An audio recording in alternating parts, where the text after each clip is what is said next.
What? Okay, are we going? Okay, cool. Amazing. Right, hi everyone, welcome back to session 33 of our Pathfinder 2nd edition campaign. Yeah, how's everyone doing? Doing Good? Yeah, ooh. Cool, amazing. It is good to be back. Hopefully we'll just continue on forever. Maybe. Let's see. Nice theory. All right, so last we left off, if everyone is ready to get started, I didn't check in, but I hope Yes. so. So in that case, let us begin. So last we left off, the party had been kind of traveling through the Scorched Flats, this cursed desert in a cave. And during your journey, you discovered the Temple of the Ashadi, an ancient site from the Age of Gods, which was dedicated to the elemental deity Ashad, who ruled over Erd before Vandaren came. So you kind of learnt about them, and you learnt about the Ashadi and how they were cursed by Vandaren for their loyalty to Ashad, who gave them the power to survive in the barren desert. And you discovered that there was this grove underneath the temple that had a hex weave within it, which was using its power to keep a forest under the temple alive all this time. And Hanera bonded with it. There was a bit of a fight, and she got eaten by a dinosaur. And you, in the process, kind of accidentally unleashed an army over the desert. So, escaping from all these undead skeletons, you fought your way through the rest of the temple, learned a bit more about it, and then realized that the army that you were traveling down the Scorched Flats with was currently under attack by a bunch of undead. So, realizing that kind of that everything was fucked, you decided to go with Isolde Mayan. You parted ways with Torvel Kane. Is that his name? Yeah. And as he went to do his mission up in Adenira, you moved on with her, and eventually came to an inn. Right. So this inn that you came to was it had been taken over by a bunch of soldiers from House what you assume is House Ignis. As part of their invasion, and you disguised yourselves as members of the Savas and just sort of managed to blend in. However, during the night, as a fog descended, Nick started going all funny and glitching in and out of sort of existence. Kind of realizing that something was up, you decided to go to the inn and check it out. You noticed that the guards outside had been murdered. And when you went in, you saw a figure standing there, covered in a yellow cloak. That is, now that you're a lot closer to this figure, you notice that his cloak is almost glowing in the dark, like it's got this sort of elemental power rushing through it. He's a large, muscular elf, maybe twice the size of a normal elf. Sort of almost hunched over. In his hand is a black shade steel blade, huge and angled, almost like a some sort of thorn. As he stands there and looks at you all around him are these black marbles that you associate with the elves that he's just killed in this room. Is he the... Oh, sorry. No, go ahead. Is he the same one from before? He looks the same. He looks like he's gotten a bit more powerful. His skin now is almost sort of like coursing with blue crackling energy. Every now and again, his skin seems to break open, and like a little bit of light, sort of blue pale light, shoots out of his skin for a moment, and then it closes back up again. As he looks over at you all as you've come in, let me show you what's going on. He points his sword at Hanera, at her chest, and you notice that Hanera, as you look down, the green hex weave pendant that you had covered up is like sort of glowing brighter and brighter underneath your shirt, and is sort of like poking through. He points over to you all and says, "Power, power," and takes a step forward. What's everyone doing? I'm going to cast message for what's her name? Isidora? I forgot her Is name. older. Isolda. And I'm just gonna say, big nasty downstairs, please help. Okay. Right. What's everyone else doing? Are you preparing yourselves for a fight? Are you planning on running or? I would like to run away. All right. As you turn to sort of close, the door behind you slams shut.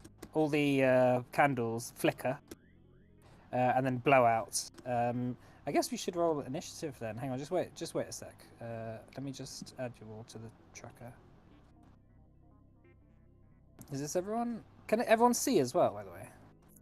I can see. Yeah, okay, cool. Right, so begin encounter.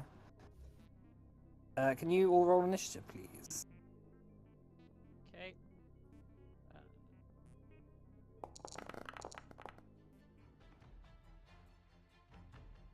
A draw, sir.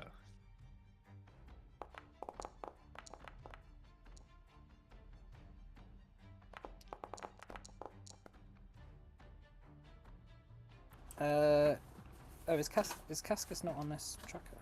Cascus is asleep. Yeah, you are asleep, so you don't get to roll initiative just yet. No.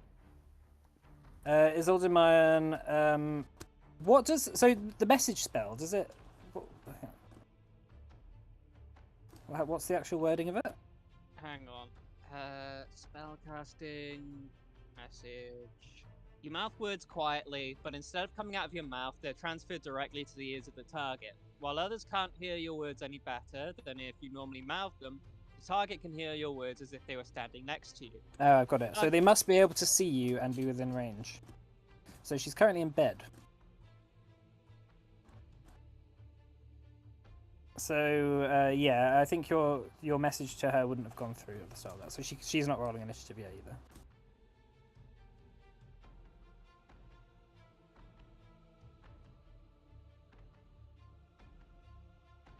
Yeah.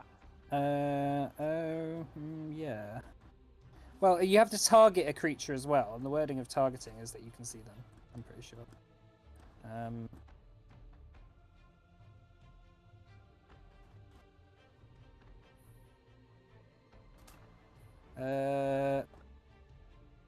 Targeting can be difficult or impossible if your chosen creature is undetected by you. She is currently undetected. Because you're not entirely sure where she is in the room as well and stuff. So I'll say for now, yeah, like you have an idea where she is. So effectively, this corridor here is just imagine that's like a staircase that's going up, and then this is sort of like an above bit. So there are bedrooms there. All right, fine. Okay, cool. So Cascus is currently there. So let's go to the assassin in yellow then. Right, so top of the round. The assassin in yellow. After all the windows and doors slam shut, he is going to run forward.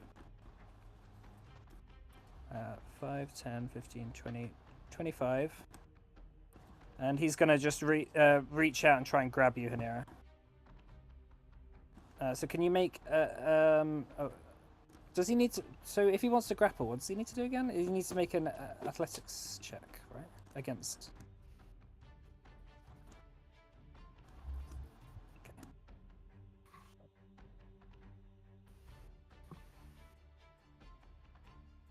Okay. All right, what's your... So your fortitude DC... So he got a 39 on that. Yeah, I got it was 23. Okay.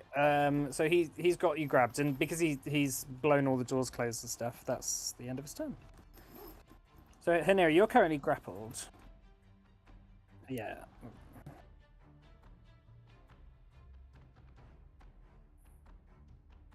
I think that just means you can't move, right?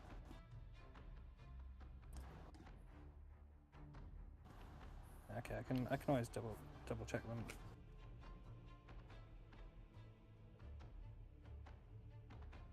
There we are. So spellcasting is going to be difficult. Right, Hanera. Can I not cast a spell? If you can't use anything with the manipulate trait, I'm pretty sure.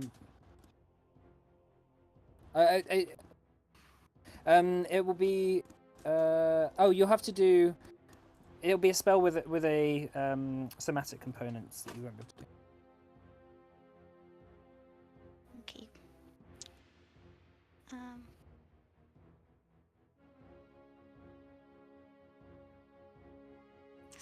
Somatic. Yeah, I think so.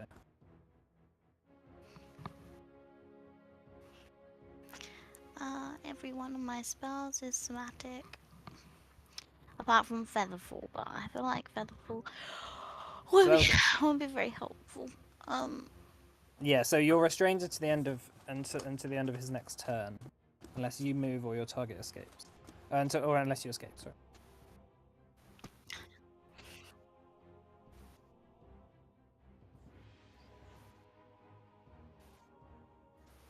Yeah. Okay.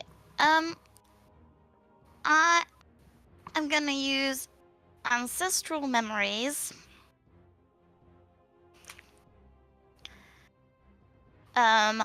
Which is only verbal. And wait, is it an athletics check? Ancestral memories.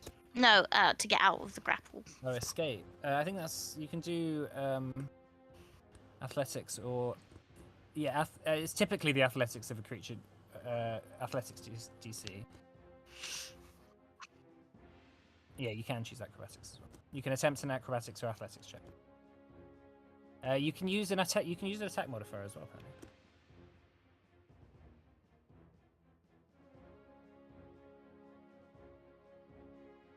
Yeah, that means monks must be really good at getting out of grapples.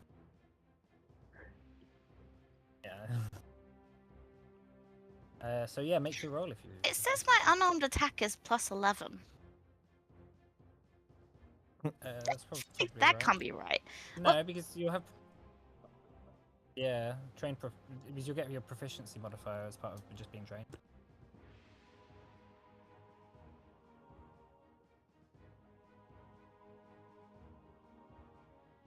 I think I do have 14 dex.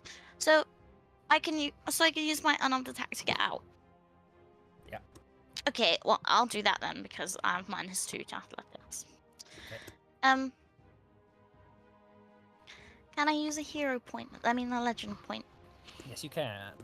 Thank you.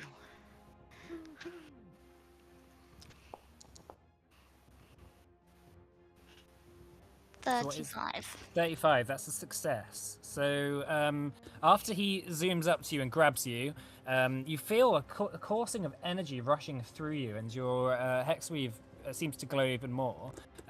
However, as you push out of his grip, you just slam him in the elbow.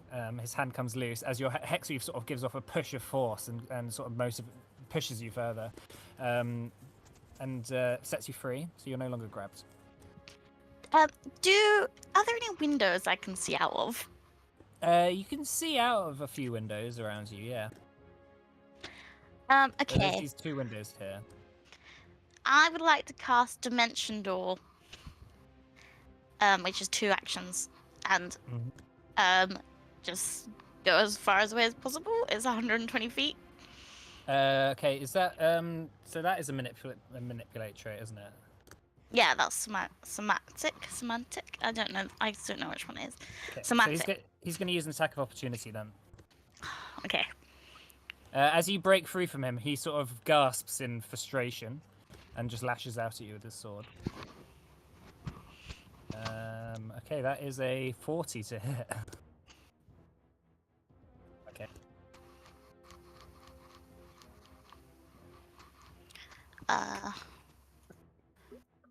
Alright, so that's a crit, I assume. Yeah. Okay, just get one shot. Okay, so that's going to be 54 damage. Ow. Slashing. Does that mean I can't cast a spell? It is a crit, isn't it? So that actually that will stop that stops your spell as well.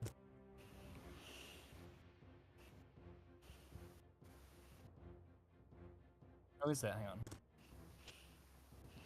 I can't do maths. Was it 54? Yeah. Okay. That's 8. Nah, yeah. If your attack is a critical hit and the trigger was a manipulate action, you disrupt that action.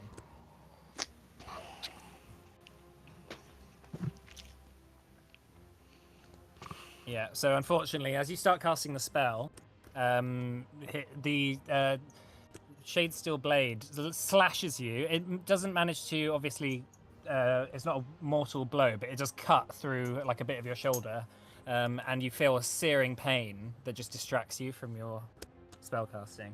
But yeah, you're no longer you're no longer grabbed. So you've still got one action. No, I don't. Oh, do you not? Is it 3 actions actually? No, but I got out of the attack. Oh, of and course, I yeah, can of course you cast did, a yeah, spell. yeah. Okay, cool. All right, Cyan. Um, Seeing your comrade now injured, what do you do? I'm going to run up behind him. Are we going by? I would just have my rapier drawn, or would I need to? Yeah, draw I'd say that I'd say you drew your rapier when you opened the door and saw what was happening. Okay. Well, then I'm going to run up behind him, and then I'm going to attempt to stab at him. Okay.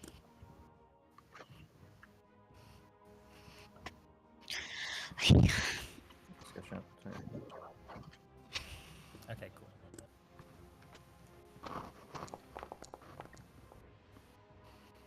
Fuck. 20. 20 misses, unfortunately. Alright. Let's fucking try it again. Okay. 26? Oh, 26 misses as well. Fuck. Alright. That's me then. Okay, cool. So as you rush up and you get behind him, as you slash out for him, he moves at extraordinarily fast speed, and even behind him, you seem to be having trouble hitting your mark. Henning. I'm going to move to here. So I'm not moving where I want to go. Where am I on everyone else's map? Near Like your here? head. Yeah. Oh. That's Oh, it's just bugging for me then. Okay. Well, as long as it looks okay. yeah, it should hopefully move at some point. I'm going to throw a blight bomb.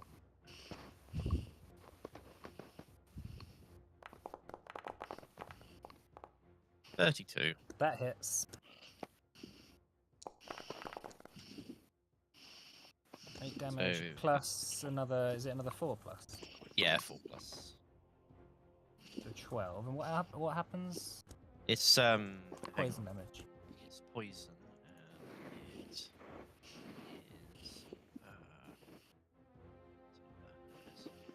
So yeah, it does 2d4 persistent poison damage. Oh. Damn. Can you? So do you want to roll the 2d4 then as well?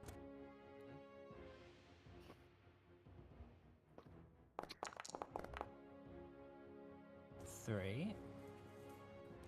That's persistent. Okay. Yeah, so there's a smashing of glass and the smell of sulfur and phosphorus fills the air as there's a blinding flash, and you hear a sort of yelp and the searing of skin as you see smashing on the back of his head and sort of eating through his cloak a sort of venomous, poisonous concoction. I would say that would be loud enough to wake Isolde and Cascus up. So Cascus, you hear a crash from downstairs and people shouting. So you're welcome to. I'll roll my initiative then. Keep it down there. Cascus comes down in a foul mood. She comes down in like a dressing gown or something. Yeah.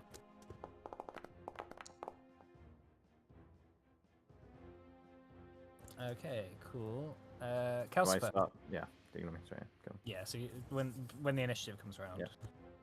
Yeah. Right, in that case, was that your turn, Henning? Recall knowledge. Ooh. Yeah. What's that roll again?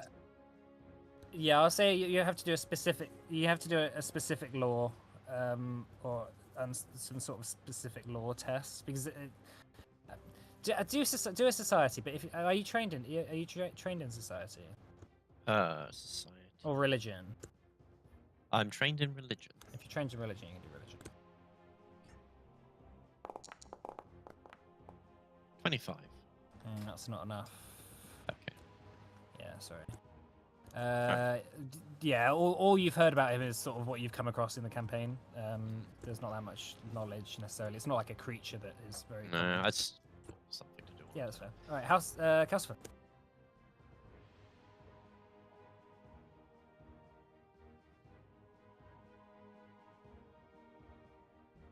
Okay. This reminds me of something. Oh, cool. What does that have to beat? Oh yeah, that's a success. He's prone, right?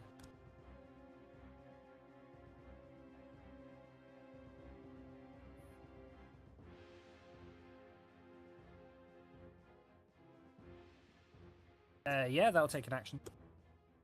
You may.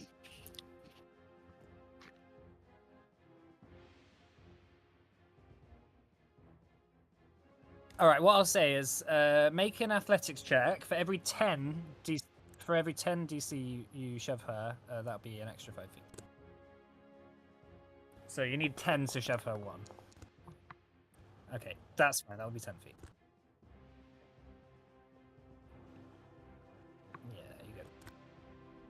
Cool. So you dash up to the assassin in yellow and trip him up. He crumbles to the floor. Even though he's like got a lot of mass to him, he seems to be quite light. Like it was almost like he's a lot lighter than he looks.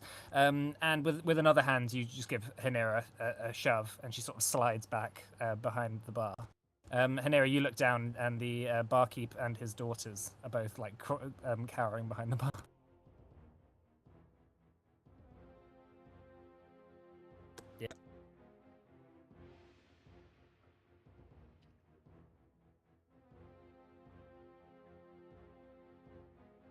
Okay, so you're blocking the way. There's the bar there. Okay. All right. So yeah, interposing yourself between the assassin in yellow and Hanera. Very brave move. He snarls on the floor. He's going to stand up. An action.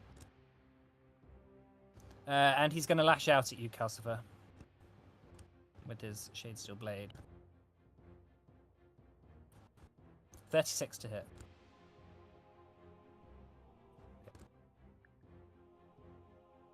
So that's 37 points of slashing damage. Sorry, it's 32 points of slashing damage and 5 points of force damage. Yeah. And with his other attack, he's going to lash out behind him in like a whirling flurry. You get an attack as well, Sam. Nimble dodge. Nimble dodge, no problem. 23 on that one. That misses. Okay. So yeah, you manage to just duck out the way as the thorned blade swings just over your head. Calcifer, on the hit it hits you. It sort of only the tip of it slashed up your chest, but it's left a gap, like a gap in your armor. It might be something that needs to be fixed, but it hasn't like degraded your armor yet. Okay, so Isolde Mayan's turn. She wakes up. Okay, good to know.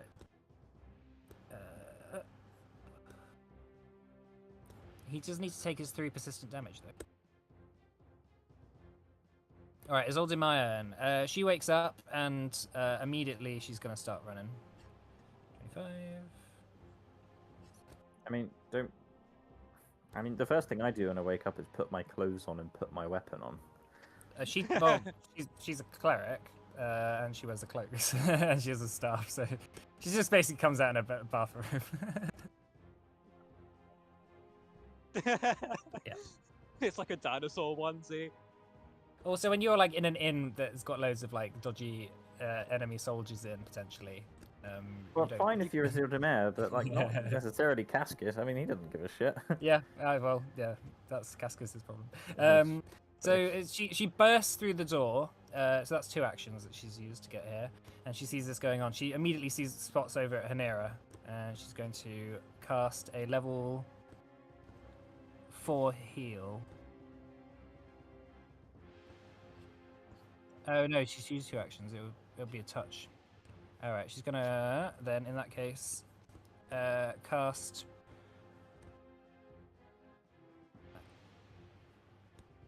Is that 1 action? No. Oh dear. Okay, she's just gonna cast shield on herself.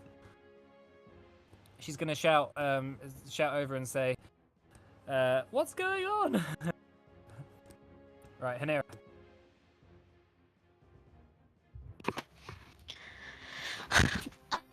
Is he like looking like he wants to come and attack me again, or is he looking like he's focusing on people like attacking him? Well, it's just been his turn, and he didn't run over at you. Um, I'm gonna cast Phantasmal Killer. Okay. I'll just put it in the chat.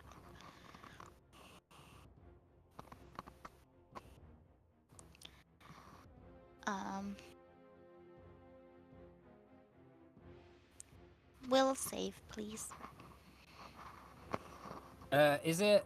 Does it have the? Oh no, it doesn't. Okay, cool. I'm just seeing if it was incapacity. 31 on that. You're frightened 1, and you take 46 mental damage. Okay, can you roll the damage? Oh, Yeah. Oh, it rolled. Oh, it rolled 8. 1 sec. I don't know how to split it up. Shall I just roll again? Oh no, it says that there. 3, 2, 5, 4. So 9, 11, 50, 14. And then plus 4 because I have 18. dangerous sorcerer. And then can I like hide? There's a door behind you. Yeah, but I don't have any movement.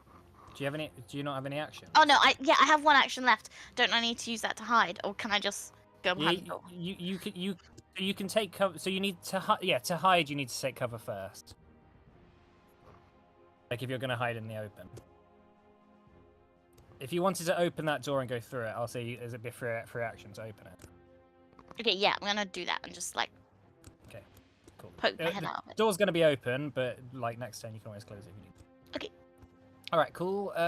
In that case, yeah, you notice that even though he, as you cast the spell out, even though he manages to wave off most of it, there is a look of like fear that goes across his face, to the extent where he feels potentially unsure about this. Simon. 1, 2, stabbing you. Yes. Poison! I don't have any poison. I dare give it at the start of every day. I thought you didn't. I do! I never said I did! Okay, well, this is something to talk about after the fight, I guess then. All right, I'm gonna stab him. Okay. 30? 30. That hits. All right. Sneak attack as well. Mm-hmm. Slash out 2d6.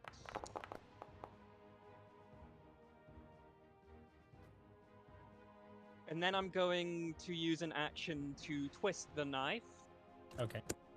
which means he is now bleeding 2, I believe.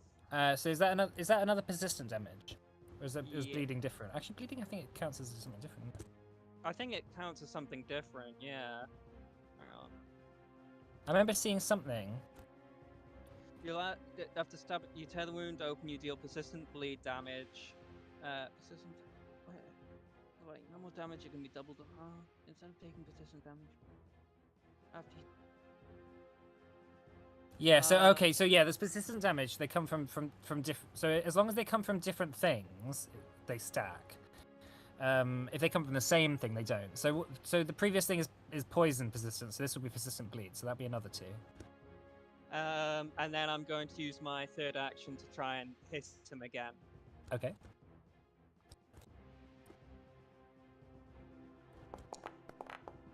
That's not good. 21. That misses. So yeah, attacking him from behind, you stab your rapier into the back of his calf and twist it. He yelps in agony, a sort of guttural as like electrical magical sparks fly off his body. Gives you a little zap as you pull the, the rapier out. Okay, Cascus. You are currently awake. You hear the door slam and Isolde Mayon run downstairs and shouting from downstairs. So roll my weapon and put my clothes on 1 action or 2 action? How do you want to do it? I will say, so you don't wear armor, do you? Not explicitly, not like the... Yeah, that's fine. Okay, so to draw your weapon is an action. Everything else is I'll just say is fine. Fine. So I guess we'll dash. So 5, 10, 5. 5. Right. 5, 10, 15, 20, 25. That's the end of the turn. Okay. Yeah, you see Isolde Mayon like shouting through the doorway at the end of your turn. Henning. I'm gonna throw another bomb. Okay. That one did so great last time.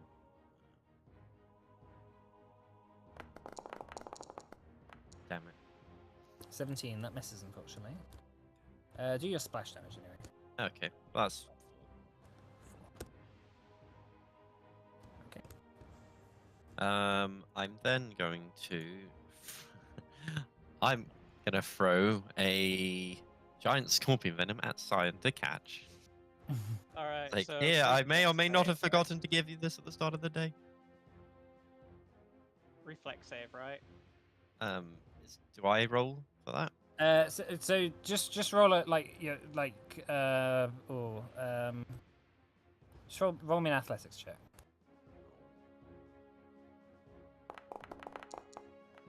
Fuck's sake.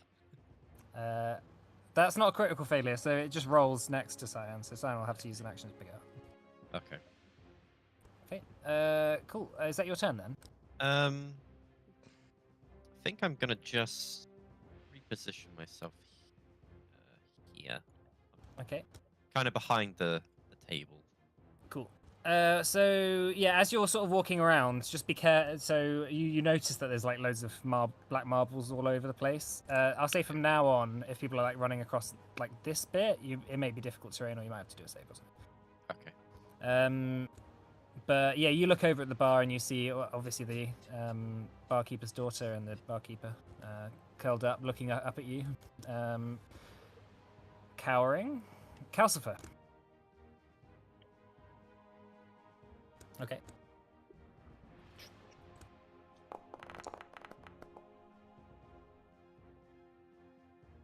That's a fail, unfortunately.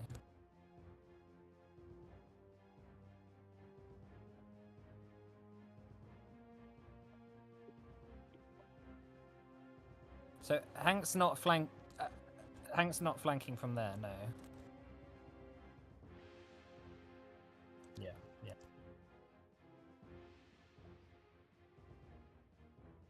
Well, it has to go through opposite. It has to go through opposite corners. Yeah. 27. That misses.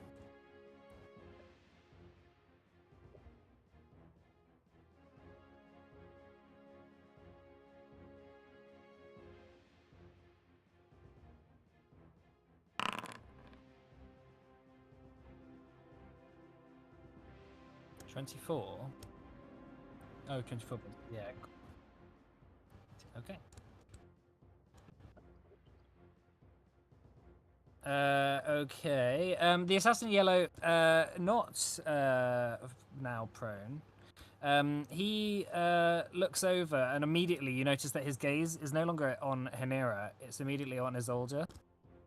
The second that she brings out her staff and sort of begins focusing on going to start casting magic, he says, "No, none of that," and he is going to blink.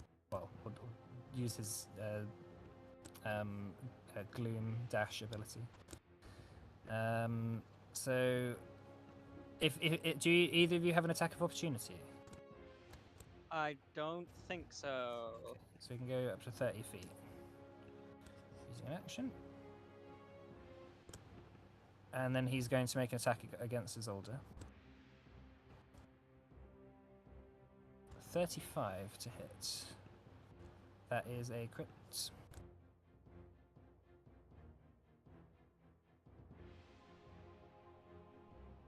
60 damage. And then he's going to make another attack.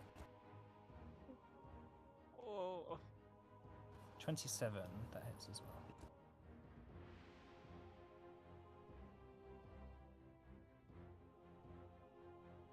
well. She's looking hurt. just taking them. She's managed to not take a mortal wound from it, but yeah, she's looking pretty rough.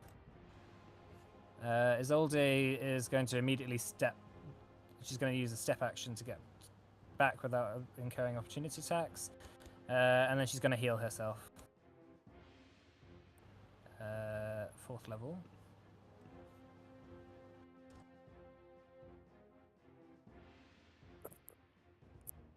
Two actions. 53 points of healing.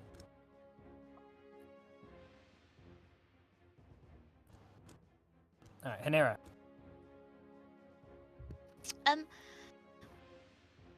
My spell slots that I've used were used last session, right? Before I took a long rest. Depends when you used them, because I think did you not have a long rest in that last session?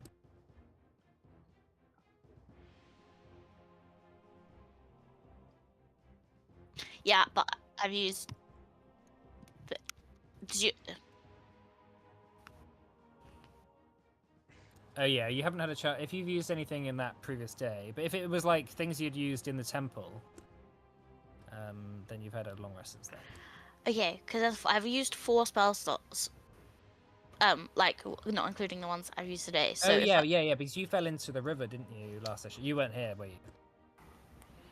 There was some spell casting.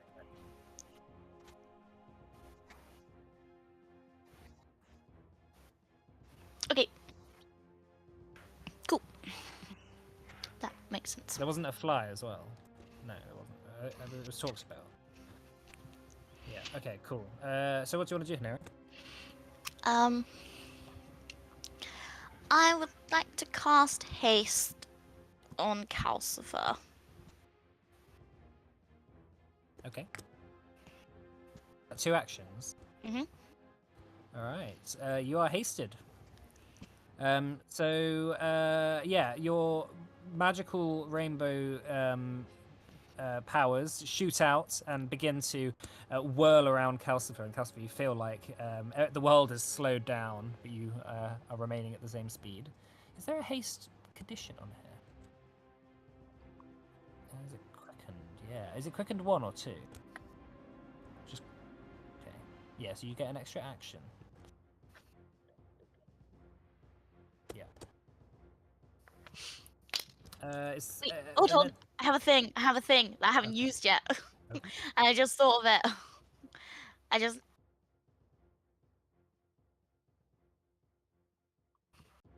And I'm gonna use extended spell with it. What does that do? It makes it from 1 minute to 10 minutes. Oh wow! How long do you think this fight's gonna last? Okay, fine. Okay, cool. No, fine. Yeah, understandable. No, fine. So spending. Is it? Do you need? Is there like a focus point that you need to spend on that? Yes. Okay, cool. Just keep track of those. Right, in that case, is that your turn then? Mhm. Okay, cool. Cyan. What conditions does Big Bad have? He's Currently frightened. frightened 1, and that's and has persistent damage going on as well. So frightened, that doesn't mean like a sneak attacky thing, does it? Or No, no. Frightened is going to affect his. Yeah, you take a status penalty equal to this value to all your checks and DCs. okay. Oh, and actually, at the end of your turn, the frightened value decreases by 1, so actually he's no longer frightened. Okay. I'm gonna pick up the venom. Okay. I'm going to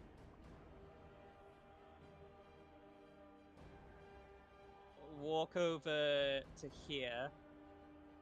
I imagine Calcifer can get around him. And then I'm going to attempt a strike. Okay. Make an attack. 25. That misses, unfortunately. Fuck.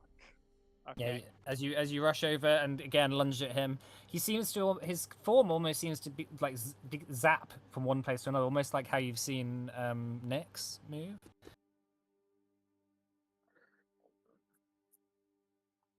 Right, that's your turn then, is it?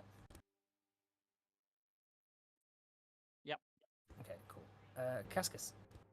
Can I shove Isol? Yeah. Soldier. Where do you want to shove her? Kind of. So move her forward and push her kind of back this way.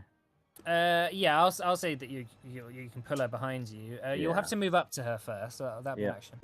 And then action to move her. Yeah. So is that Yeah, well no, she'll just accept that. Okay. So yeah, she's injured anyway. Okay. So I'm going to stand here and kind of draw my sword, and I've got 1 action left, right? Mhm. I'll use bomb mop on him, which is a diplomacy check. I don't have wit on, don't have that. And I'm gonna say, Jesus, my accent.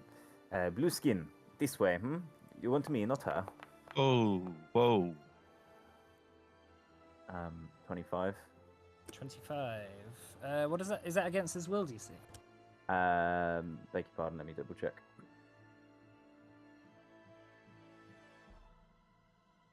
I think so. Right? To most hit target's will DC, yeah. Yeah, that's a fail then. Okay. It's Fine. close there. It's like just a fail. Fine. There's no negative then. Okay, fine. But he's gonna stand here and kind of ready. Okay. Ready for an attack or something. Okay, cool. Henning. How far away is he? Oh, I need to move up. I'm going to move to here. And then I'm going to, I guess I'll just throw another blight bomb at him. Okay.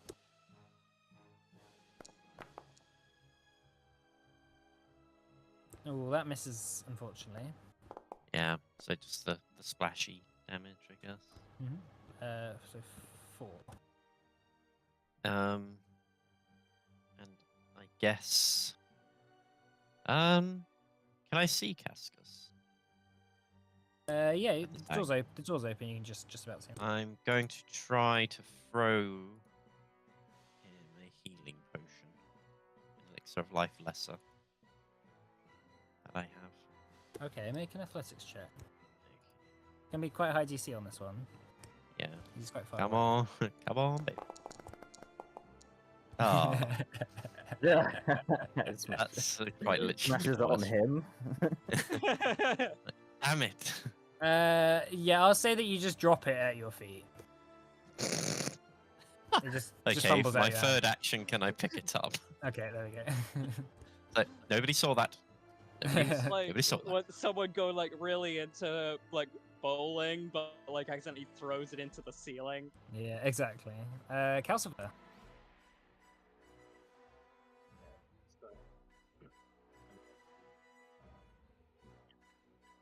Yeah.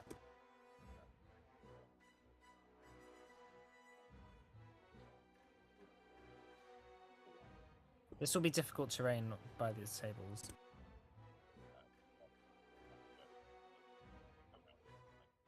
Yeah. Okay.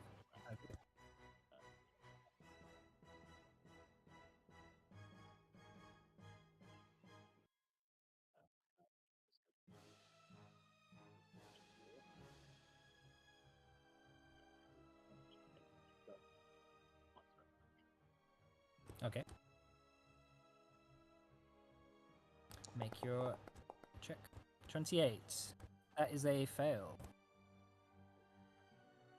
Yeah, just a fail.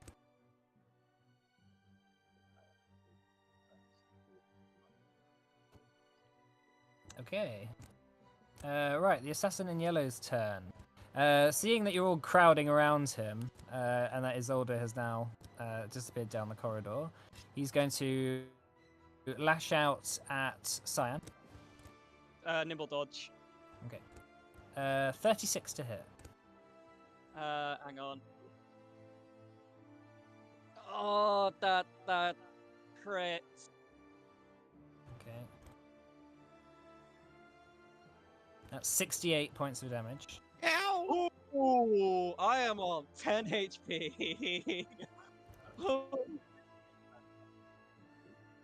Okay, thanks. And then he's enfeebled too. Ow. And then he's going to turn around and attack you, Calcifer. 29? Just hits.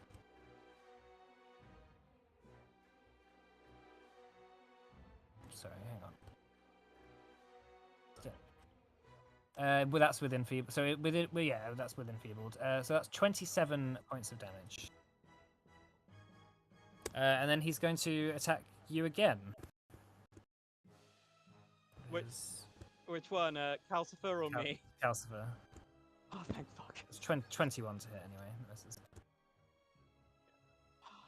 Isolde shouts out, "He is a servant of the gloom! Only the light can stop him!"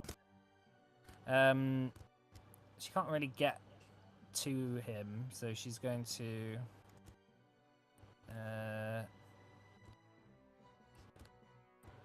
Oh god. She's going to heal herself again.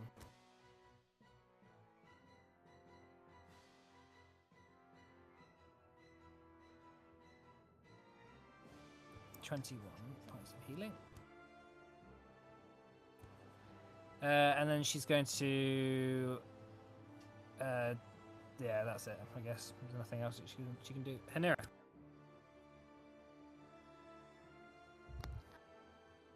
She says that the light can hurt him. Do I have any idea what that means? Don't know. You can infer into it however you like. Okay. I'm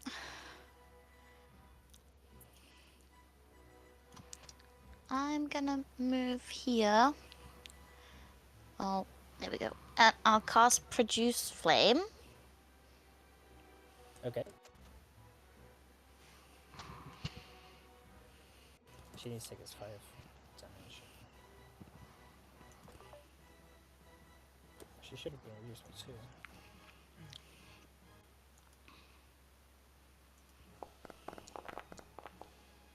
2. I'm gonna 21, which I assume doesn't hit. 21 misses, unfortunately. The flame goes astray and She takes hits half into damage. He takes half damage. Yeah. Does he? Mhm. If you miss it, yeah.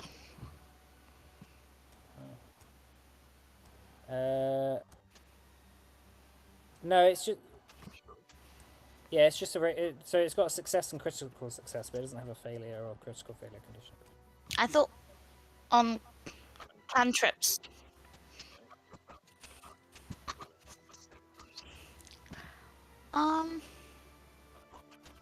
This is how we've always done it.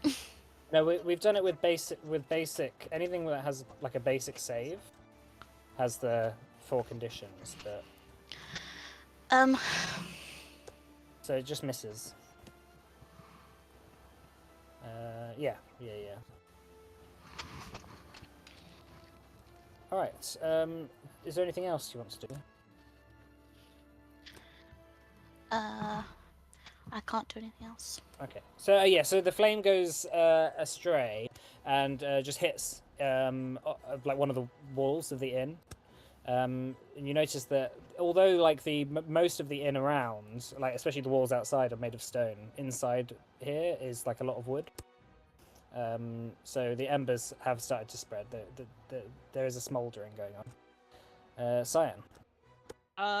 I'm going to apply the venom onto my sword. Is that an action?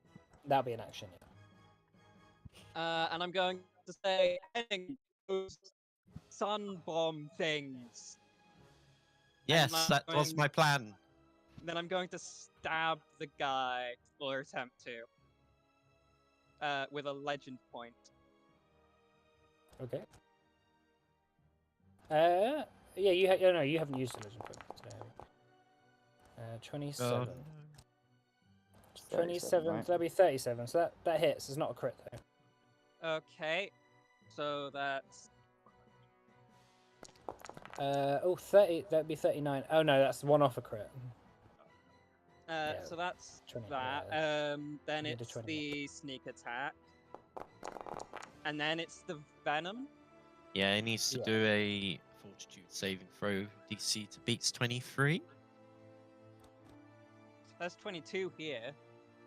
Yeah, but because Henning has Henning made it. I don't know. Does this feat apply? Because Henning made it, but I'll basically say it if he means made it. that his poisons is class DC rather than or Oh, can that's- be the class yeah, DC. That's fine. That's fine.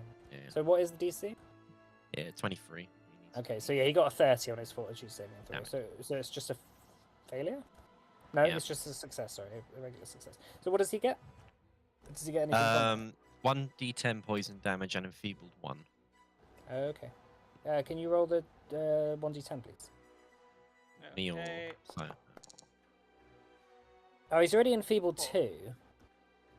So he can't. So that doesn't stack. So he just takes the 4 poison damage. Damage is damage. Damage is damage. It's just So one that's round. 2 actions.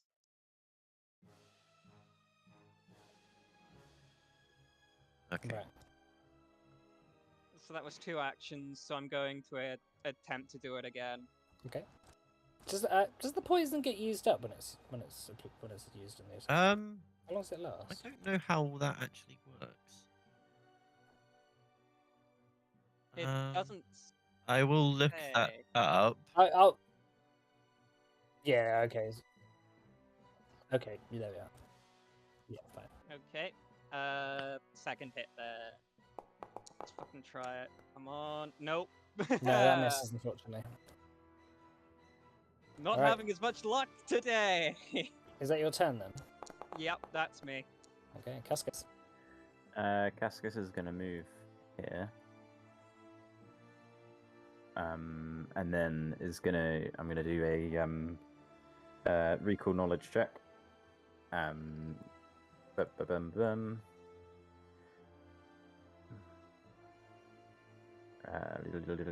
What so religion or what was the other one you said? I only have So mercantile, you don't have the specific laws required for the assassin in yellow, so it would have to be religion. Or the other one you said was Society, I guess you could try. But you don't know much about Alpha Society, so 19. It's Yeah, fine. that's- It's a free action, so that's I'm a- just yeah, doing that's a it. fair. I'm doing it for the crit because then I get a +1 to my attack. But that's No, basically that. that's cool. Roll 1d20. So I'm going to do the devise a stratagem bit. That was dog. So I'm just going to use a standard attack instead of doing anything fancy with it. Okay. Actually, no. I'm going to use Bon Mot. I'm going to use Bon Mot again. Sorry. Okay. So they can get panache. I don't have any of the bonuses. Oh my god, these rolls are really bad. 19. That's a fail. Yeah. So I rolled a 4, a 4 and a 5 overall there. Nice. Good stuff. End of my turn. Okay. Right, Henning. Henning will throw a bottled sunlight at him. Where is it? There it is. Bottled sunlight. Nice. 30. 30. 30. Okay, that just hits. Cool. This isn't yellow. Okay. Okay. I don't hit you till you come. So that's 7, 11 then, yeah. 11, yeah, and that's positive damage.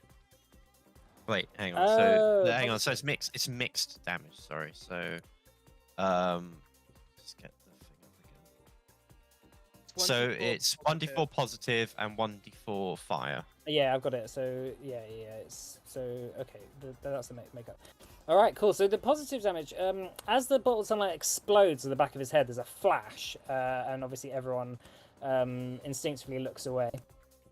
You see, as you look back up, you see his blue skin like flare, like sort of beginning to come out in boils, and just almost like it's beginning to boil away, and he sort of hisses, and just like pulling the cloak down.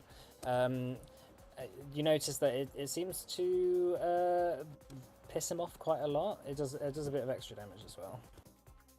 Okay. So final action. Henning's gonna. Can he find somewhere to take or hide? Yeah, you could. Just try and hide behind this table here. Yeah. So do you only have one action left? So what did I do? I just threw the bomb, didn't I? So I should have 2. Okay. So yeah, if you want to move and then take cover. Here and take cover. Behind the table. Okay. So that's so you've taken cover. So next turn you can hide if you want to properly like disappear. Okay. All right, Calcifer.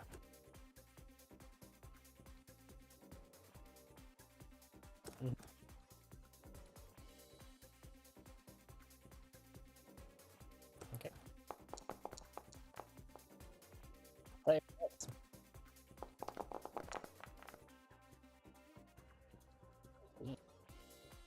Nice. Fucking hey. He is looking hurt.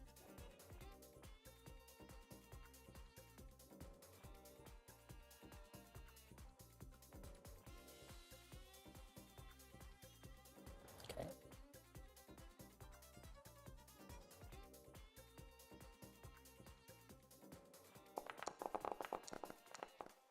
Ooh, that's a fair. You're prone right now. Oh You- no.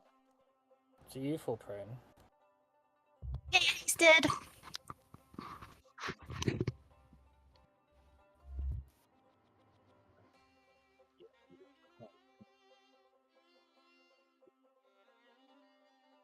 Sweep your own. No.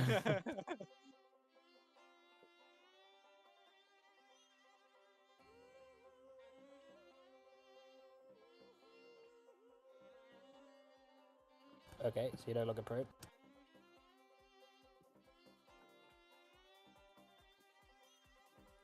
Mm-hmm.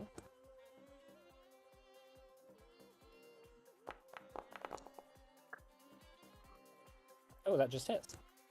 Nice. Oh no, that doesn't just hit. It just irregularly hits. Yeah. 9 damage. No, that's cool. Yeah. So yeah, even though you sweep him, the haste, you sort of do this like, just you kick yourself back up and just go back onto your feet and then go for another attack. You manage to crack him around the back, and you hear his back crack as you sink your mace into him. Rose. And yeah, it continues on. So he gasps in rage and pain. He seems like someone who lives a very pained existence. So pain isn't necessarily like causing him much stress. It's just infuriating him more and more. He's going to attack you, Cascus. Yep. Oh, natural 20, 44 to hit. That's a hit. so he's enfeebled now. Yeah, well, he's enfeebled again. So that is 80 points of damage. Down. Oh! Just down. Oh And no, wait. Yeah, no, that's HP does Cascus have? he's going to attack you again. Okay. You're not down. You're how much HP do you have then? 0. Oh, wait, hold on. So, No, because sorry, what also was we your don't- balance reduction? 9, was it? Sorry, and you did 80 damage there, right? Yeah, 80 damage. So I got 7 HP. Okay. Yeah, he's going to attack you again. Okay. 37 to hit. Yep. That's a crit. Okay. All right. So he slashes out at you, and that is 62 points of damage. So very dead.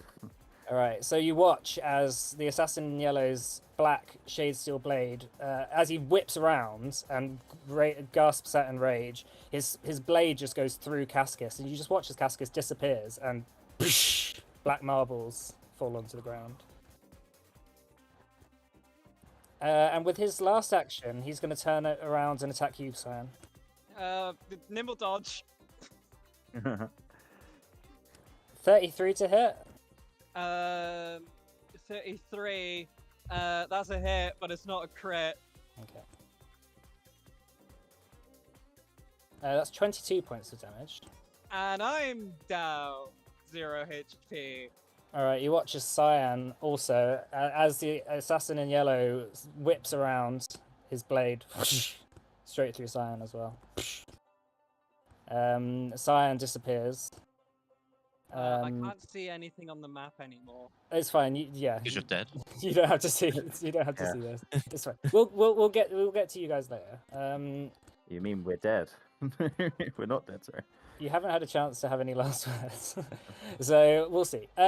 So that's the end of the Assassin in Yellow's turn. So all of you watching, has just seen this bear out. Shit. As Mayan runs over and shouts, "No!" And just going to fire a Divine Lance at the Assassin in Yellow.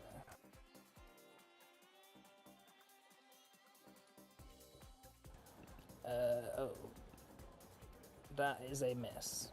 Right, that's useful. Alright, Hanera. I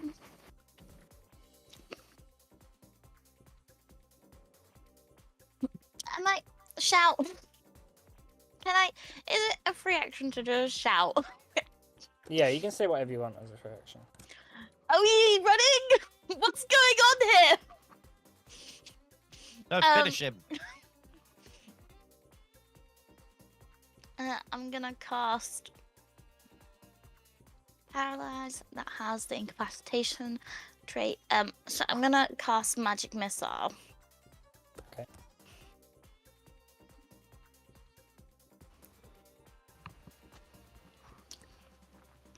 At the assassin yellow, if that wasn't clear. Mhm. Let me.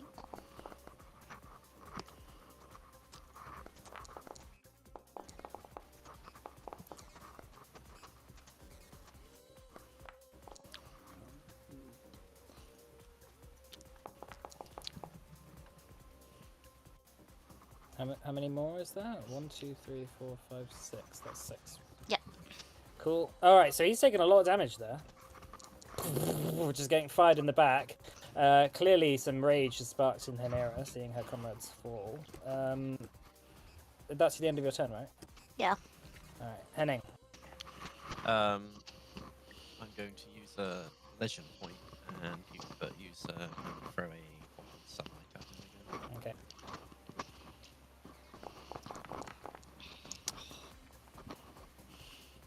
$27.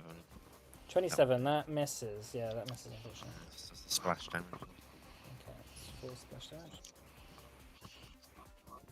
Yeah, the smash is positive. Alright, so that does an extra 10. Yeah, and again, his skin begins blistering, and he seems to be more and more enraged by all this. What's he's the looking penalty really hurt, for by the way. attacking again? I mean, like, oh, it's still. Yeah, it's still. Okay. 26 that 26. misses. 20, yeah. But gets the splashy. Okay. Yeah, he's looking really, really hurt, actually. I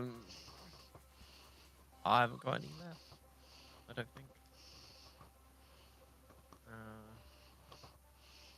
Oh no, I do. Apparently. Oh. So I do have one more left. Let's do this. Natural Yeah. 20. Hey, nice. Does that still crit though? That is a crit, yeah. Okay. Oh, damn. So that's 29 damage. Alright, how do you want to... Well, yeah, fire it. Yeah, just throw a bomb throwing at him. your bottled sunlight as it arcs through the air. Just do that. Yeah, as it arcs through the air, the first one hits and blisters his skin. Part of his cloak tears, and again you throw the second one and take a step forward. And then as he turns around and you see his flesh sort of bubbling, you throw a third one right at him, and as the sunlight explodes, you watch as he also dissolves into black marbles and scatters on the ground. You have a moment of peace amongst you after seeing what's just happened to your friends. Henning's gonna run over to where his comrades were. They're gone. Shit. Not again. Oh god.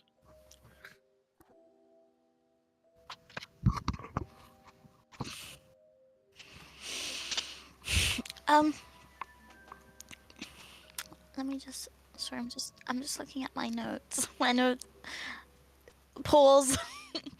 Isolde Mayan kneels down and says, "This is bad. This is bad. You don't say. I'm not sure, but I have seen things like this before." Well, can we get them back? She stands up and she looks at you and she says, "I do not know how, if it is possible." But it may be possible. These marbles are from the gloom, right? Are they? She says. Yeah. That would make Does it- sense. Does it match the one that I've got? It does. They all look pretty identical. They're all similar in size. They're all round and smooth. They're kind of opaque, but they've got a sort of shimmer or they've got a bit of a shimmer to them. You hear movement outside. You hear a couple of horses. A number of horses pull up to the inn. Are they Ignis soldiers? You want to look out the window? Yes, please. Yeah, you notice that there is probably like 20 or 30 soldiers sort of standing outside the inn. One of the elves on horseback gets off. As you also see a couple of Kiraxes flying overhead, and you hear their screeches from above the inn. You notice one of the elves gets off their horse. It seems to be a High Lord, someone very powerful, who begins walking up to the door and says, "Hello, we've heard of there's a disturbance," and he says that in Elvish. Can we go out the back door? You can try. Which one's theirs? Which one are theirs? We don't want to Yeah, accidentally bring him back. The floors are full of them now. It's impossible to. And they're like fire as well. I know I'm dead. Oh, I'm dead. Yep. Oh, Yeah, yeah, Let's all it's just- on fire. Let's all just grab a handful of marbles and run. I hope it's the right person. Where would you run? Which way would you run out? Is there like Maybe like over to here. Yeah. So FYI, you probably would just be able to assume that there's probably more soldiers about. So if you were caught running, that it may be worse potentially than just sort of hold. There also are what sounds like Kirexes above us. I don't think we're going to get very far. One of the soldiers just begins walking up to the door and begins to open it. God. shall we kill them? No. Okay. You notice that the High Lord and a couple of guards either side of him walk in. As you step back, I don't have a token for him. He seems to be quite a handsome elf of noble blood. He has got long black hair, sort of tied neatly into a ponytail. By his side is a sort of grizzled, kind of older elf. Seems like a shade wielder, who's probably his personal bodyguard. Hanera, can you make me a society check?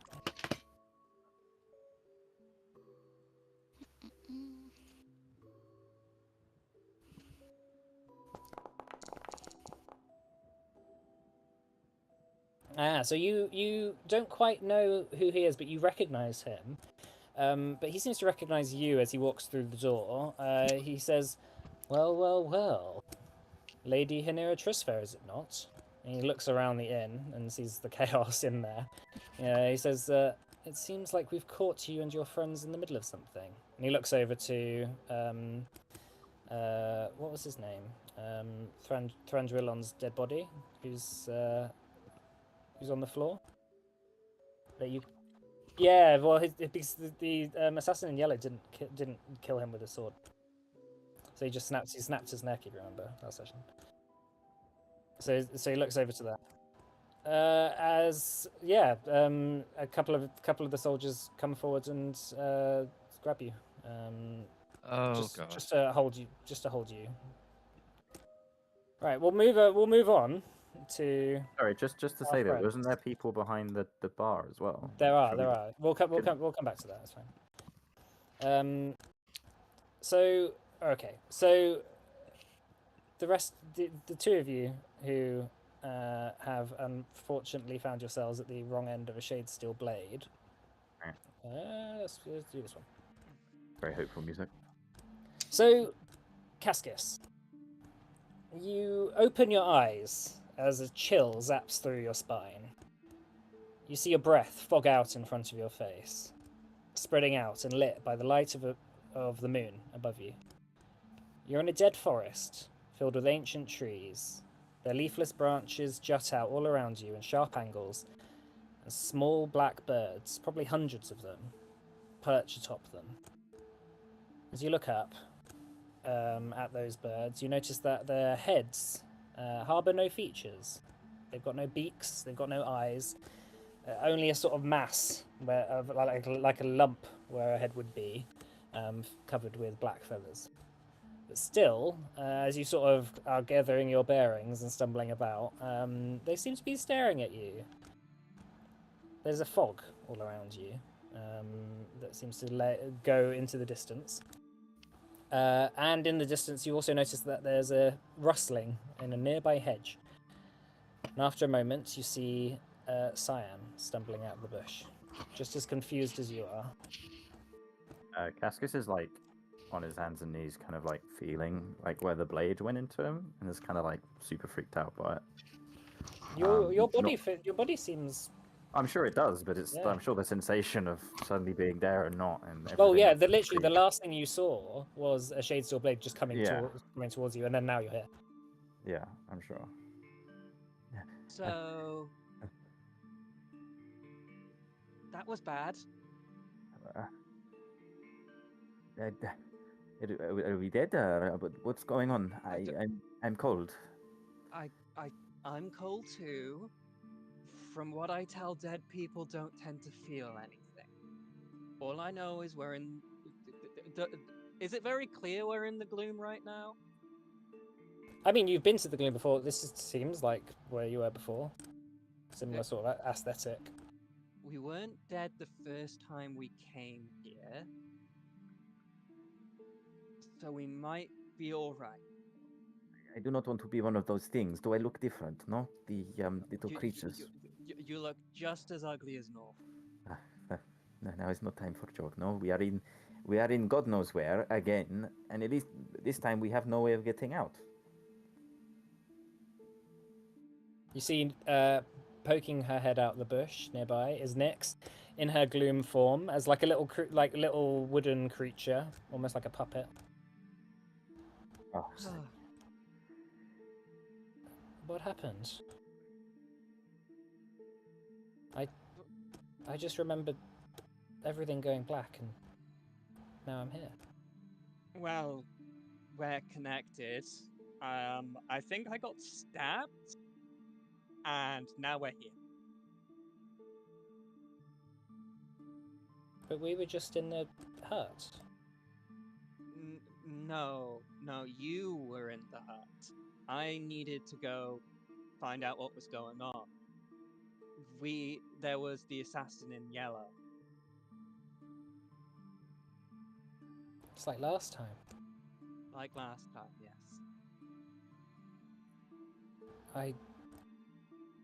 I went funny then too. Yeah. That's... So, bad news. If that's uncomfortable, that's probably going to happen again. Good news. We have an alarm bell. What happened to the others? I don't know. But judging by the fact that we're not seeing them right now, I think it's safe to say they're okay. that is something, I suppose. You hear a thud in the distance, and both of you look, obviously instinctively, towards whatever made that noise. It's like the crackling of a bunch of branches, and then you hear a sort of "Ah! Ah!"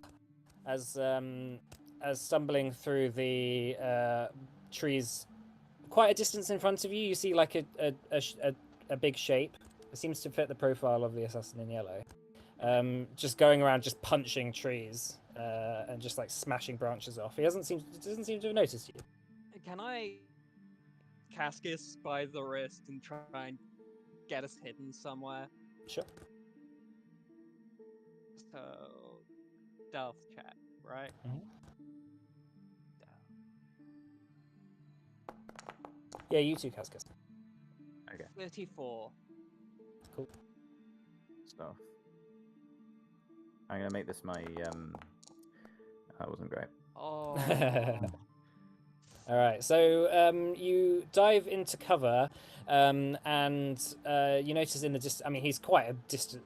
Like, even though you're hiding obviously badly, he is just enraged and is just punching through trees. You notice you do get a good vantage point from where you're hiding. So if you both want to make me perception checks as well. Okay, perception. 31. Because that's no token in. Oh, that's why. Sorry, I was doing the wrong. Oh, that's fine. 24.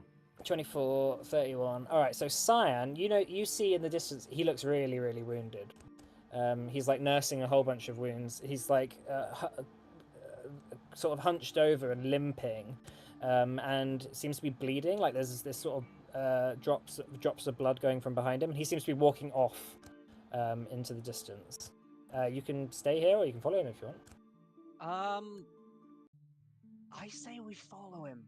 Are we feeling as wounded? Like, what's our HP looking like here? You guys feel fine. Like, it feels like you're rested.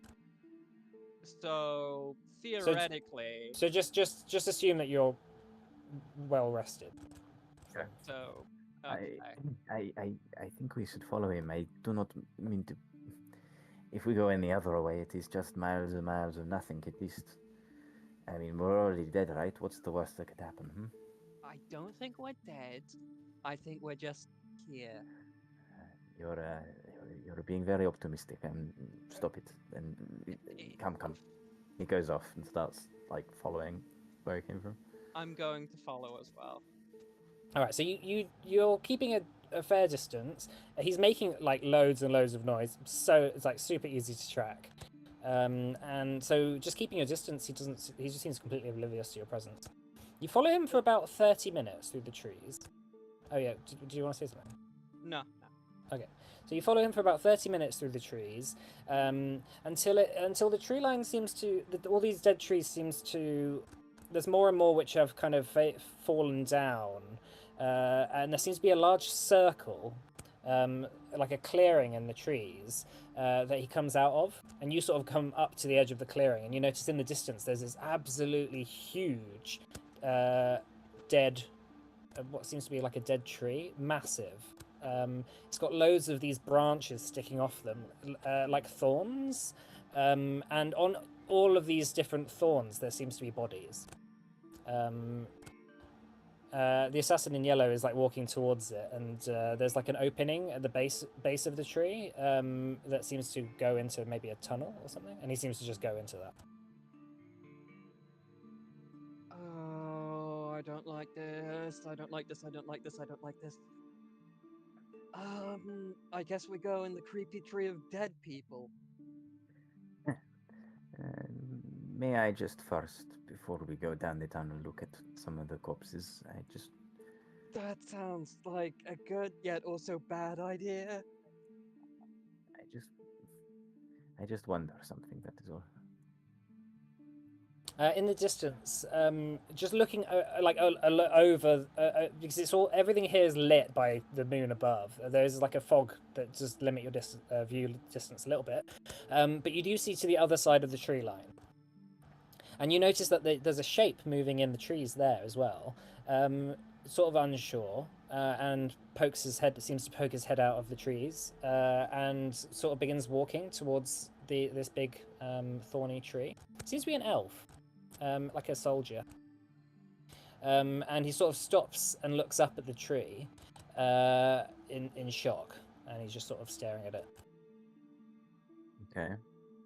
After a little while, you notice that there's some movement from inside of the opening that you saw the assassin in yellow go to, and like a flash, he just zooms out of the entrance and literally just appears right behind the elf. Hulking in comparison to him, and just with one arm just grabs him by the head, by the back of the head, and just starts dragging him towards the tree. You hear the elf sort of like screaming and sort of like saying, "Ah, no, no, no!" and sort of as he's being dragged towards the tree, and just like a sort of gorilla almost, the assassin in yellow just hooks his hand onto one of the branches and just pulls himself up the tree. And just with the elf just suspended in his hand, almost like he's palming a basketball, just like impales him on one of the branches. You notice that the elf starts writhing, as it seems that all the blood is being drained out of him, and eventually all the life and essence sort of comes out of his body, and his face becomes all withered and frail, and then he just slumps. And assassin yellow goes back down into the hole.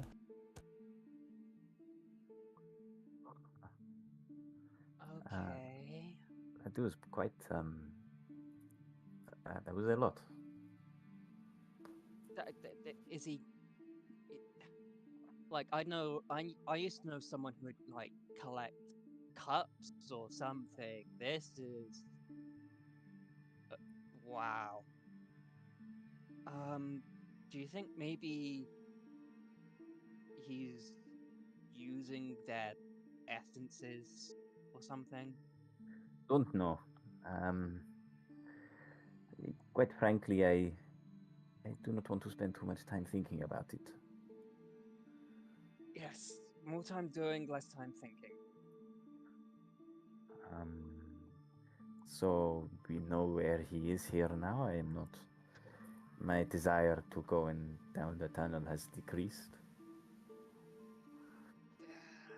Well, I don't think there's a nice way to deal with this. I think we don't recognize any of the features anywhere that we like from our last Are No, this mountains is or- somewhere that you've never been before. You feel absolutely fucking boned. You have no idea what's going on around you. So Where you are. we could try and find somewhere else.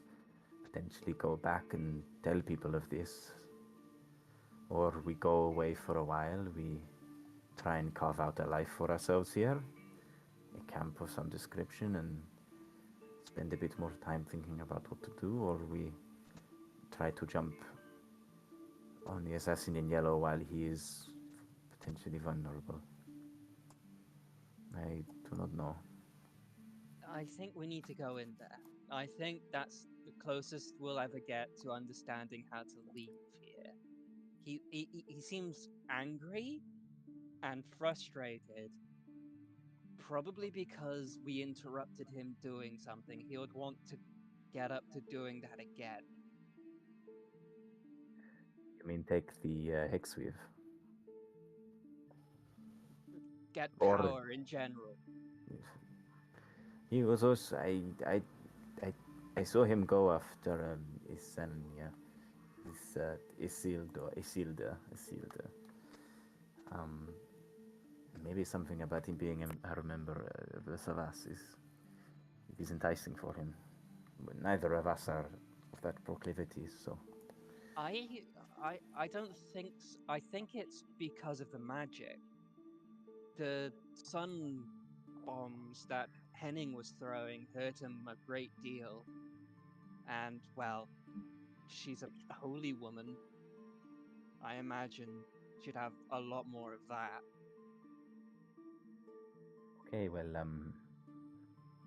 okay. Let's we could always wait for him to leave and then go in. If he leaves. Yeah, we could spend a while, understand his movement patterns, You hear a crack in the trees behind you. turn and draw my weapon. Same. You see a figure moving closer to you. Seems to be humanoid. Wearing a cloak. Who are you? Eventually, sort of just making his way out of the tree line, lowers his hood, and you see it's Cadell. Oh, thank fuck. He says, "I didn't expect to see you here." Well, quite frankly, I didn't expect to get my guts insided out by the assassin in yellow. All right, let's move on to the others. Okay, so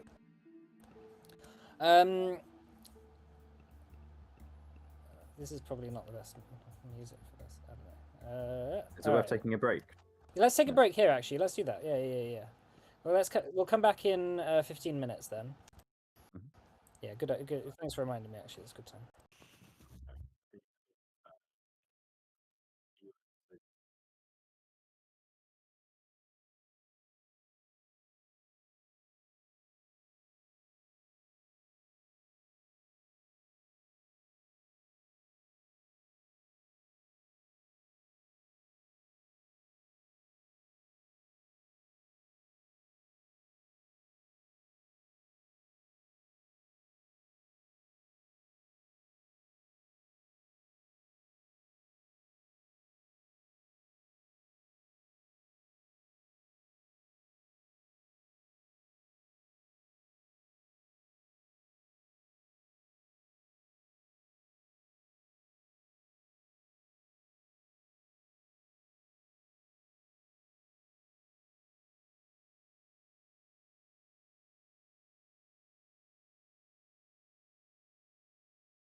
Skibbity toilet.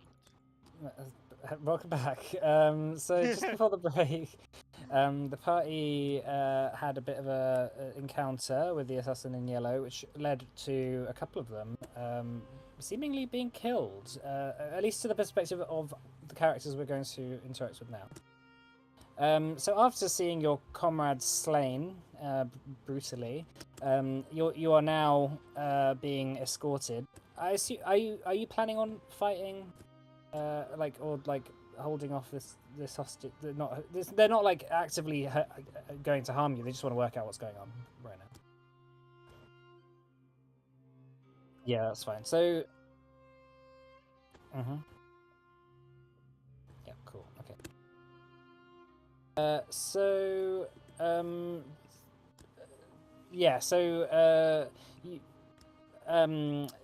The High Lord announces himself as Galen Caden. He's the High Lord of all of House Caden. He says, before you say anything else, I have a perimeter around this inn, so any attempt to run will be futile. So no word of a lie. What happened here? Well, it's going to sound a bit odd, admittedly, but basically, there was this guy with a yellow cape and a big stage sword. He came in really angry, killed that guy over there, broke his neck, kind of scary. Then he killed two of our friends, and then we killed him.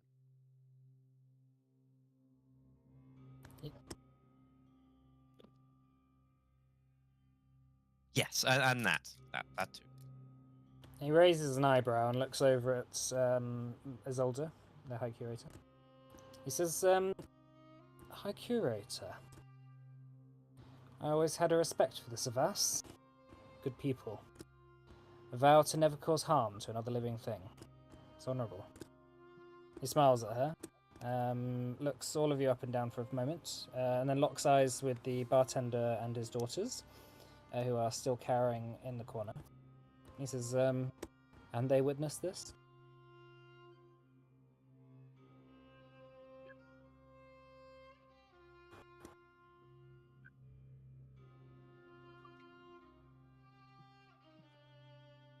Isolde says, it was the assassin in yellow, as our mythos tells us will happen in the end times. The High Lord raises another eyebrow. He just looks generally surprised. He kneels over and picks up one of the black marbles that are scattered across the floor. He looks at it closely. The assassin in yellow is a myth made up by cowards in Rodrana who refuse to fight.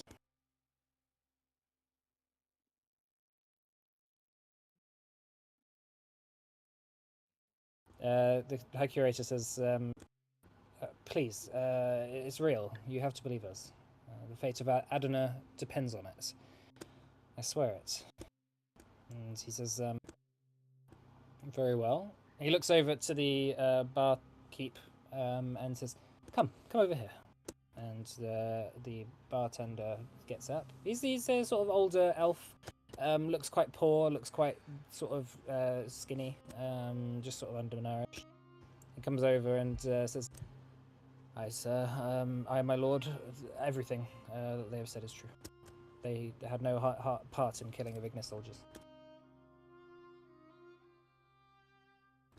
So Galen says, "Well, very well.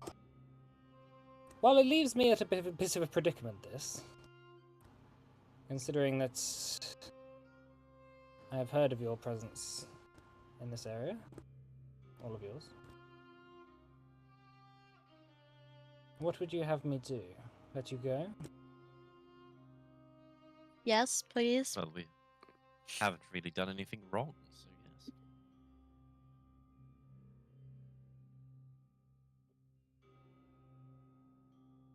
And yet, the heir of an heir of House Trisver is just walking around a war zone. Could look like someone is interfering in places where they should not be. I'm not an heir of House Trisfair anymore.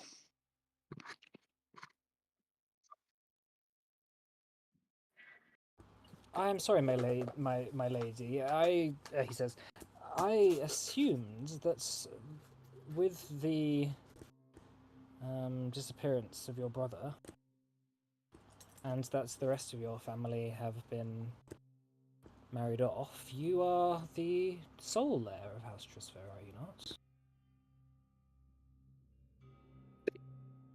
What do you mean the rest of my family being married off? Well, everyone knows that once a elf gets married off to another house, they cannot inherit.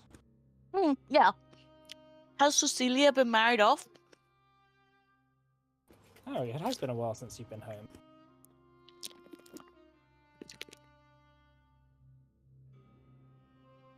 Yes, that's what I mean. I'm not affiliated with House Trisfair anymore. I see. He turns to the captain by his side. He says, Tor Alazar. He says, yes, my lord. He says, take the others into custody. We will give them their freedom if everything checks out.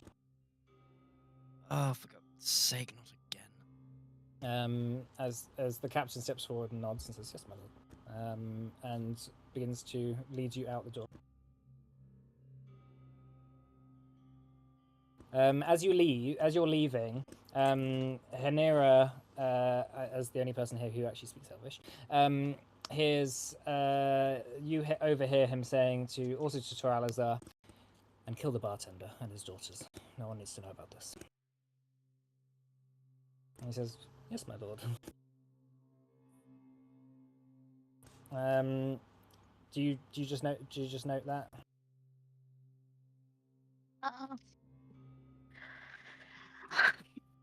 Yeah. Very well. Isolde doesn't say anything either. As you're escorted out, you're put onto horseback and begin to, over the next hour or so, are transported to a nearby fort. Okay. Which is sort of just further on up the base of the mountain. It's a black stone fort made out of the rock of the local volcanic stone. 3-way party split. Can we make it a... Well, no. So that's all of you going. Oh, okay. I thought they were being held in the house. Oh no. In- The rest of you are all going along. Okay. as well. And are eventually brought to this fort. And are led in. Your things are taken from you and you are processed. Oh shit! Sorry, I just remembered something.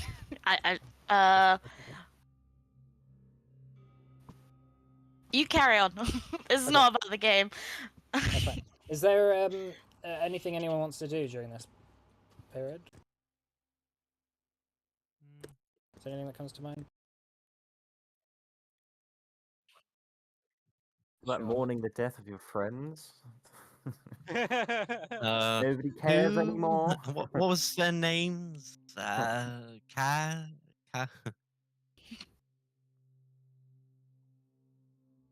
Cypress. Cypress and Blue. Isolde on the way, she's mumbling to herself and says, "How could that happen? Just disintegrated like that. Turned to black marbles. What does it mean?"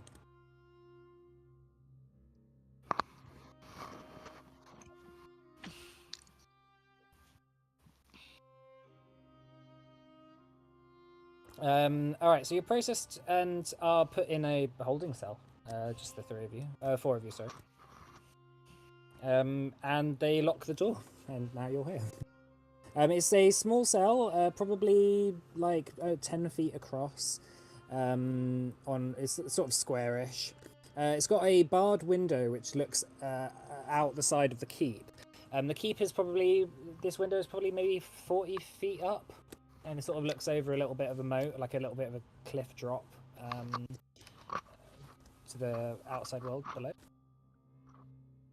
Hank, I assume when the door opened, just went into your shield. They haven't noticed if you wanted to do it. That's fine. But yeah, your shield has been taken from you, and is in a somewhere. So you're sat there. Isolde says they have already broken a rule by locking a member of the Savas up. So I feel like they may not have our best intentions at heart. No, I get that feeling. Right, we'll go over to the other group. So Cyan and Cascus, Cadell is stood in front of you. His hair seems a lot more matted. He looks a lot more dishevelled. He looks like he's been sleeping in the woods for a couple of days. Yeah, go on. You look like shit. Well, it has been rough. I have to say that. I take it your fight against whatever we saw you fight and we went through that place did not go to plan. I always had my suspicions, but now my theories on Shadesteel blades have come to fruition. What is that? That they send people here. They do not kill them.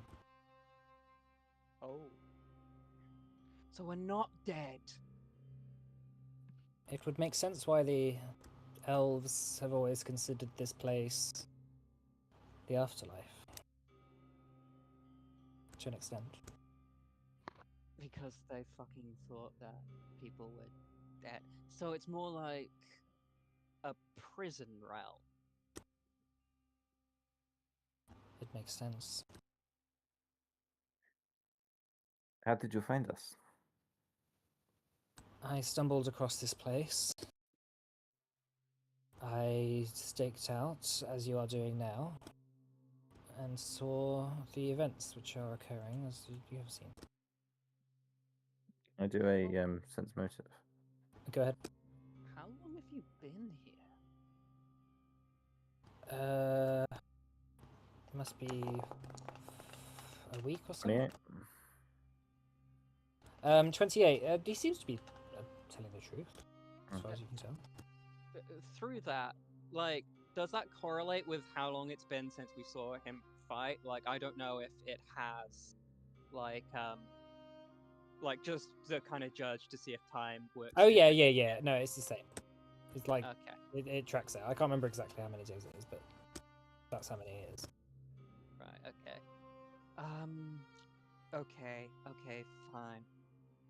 So, have you got any idea how we're gonna get out? Well, usually when I make my visits to the gloom, I come prepared with ways out. And obviously, you're not prepared right now because you got stabbed. I didn't expect it, that's for sure. I do have a theory, but it might be a bit of a trek. Go on. I've got nothing else to do right now. I've heard that there are spirits that reside in the gloom, who are the essence of the original protectors of this realm. They harbour the gates between realms, and if we pitch our case to one of them, they might realise that we're in the wrong place. Are we in the wrong place? We all got killed, right? Well, this place is for elves. Cadell's definitely not an elf. I'm not an elf, and you're not an elf.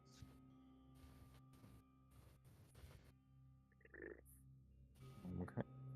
It is worth a try, is it not? Yeah. And what about him?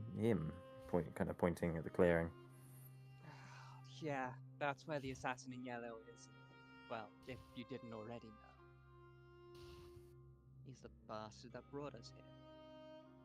Yes, I've been witnessing some of the horrific incidences that have occurred here over the last couple of days. What's going on with the tree? He seems to hang them up there, and their spirit just dissipates immediately. I would not be able to know without going inside. Maybe dying here is dying for real. I would assume so. Elves have it lucky. There's 2 lives, not 1.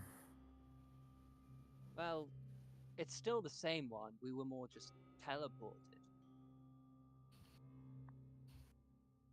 From my assumption, if we were to start going now, in a couple of days, we'd be able to get there in time. That seems like our only shot. Then we might as well get going. How would we ever find our way back here? Do you wish to come? Do you wish to return? Well, I think it is notable that this is presumably where the assassin in yellow lives, resides, however you want to call it. He rustles. He rustles through his bag, and out of his purse, he pulls out what seems to be like a red coin. Leave this here. Just bury it under the dirt. Is that the same? Sorry, is that the same coin that in the first series of this we did? There was like one we had, like a troll coin or something. Yes. It is the same sort of thing. Interesting. Okay. He says, leave that here. We will be able to return if need be. So, you may be happy to know, though, Frank Willon's dead. Right. I kind of wanted to have my hands around his neck, so it just does not Well, he too did much. have hands around his neck. Shame I didn't get to see it. Come on, let's go before the assassin in yellow comes back for us. Very well. All right. So going back to the other group. So you have currently been locked in for the night.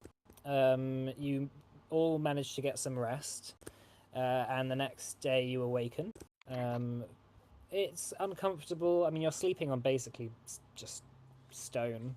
There was a bit of a storm last night, and you heard the dripping of rain and wind blowing through the open barred window. So it was cold, but you managed to get some rest. And the next day approaches, and Isolde is just sitting in silent contemplation when you awaken.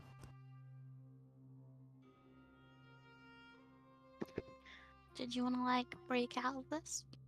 Wait, sorry. Did we get a long rest? You just get a long rest. Okay, cool.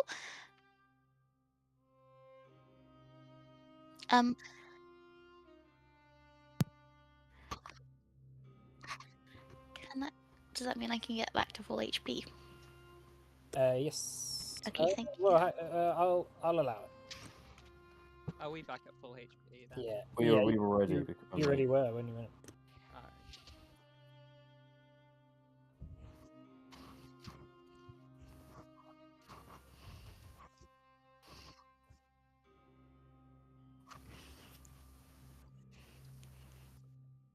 Good speed limit.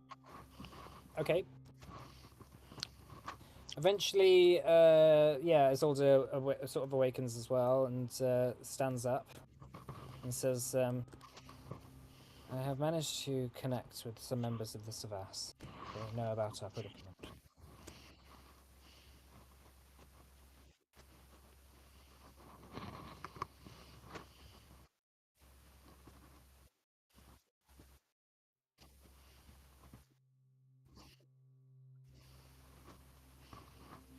It is a art that is taught to us.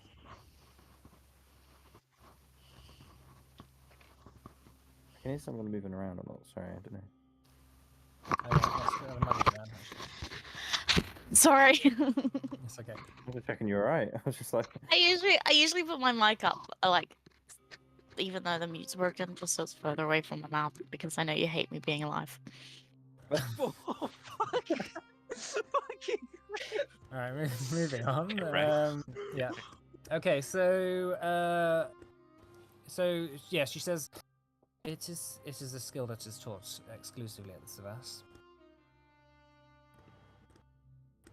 But if you wanted to join, I'm sure we could teach you.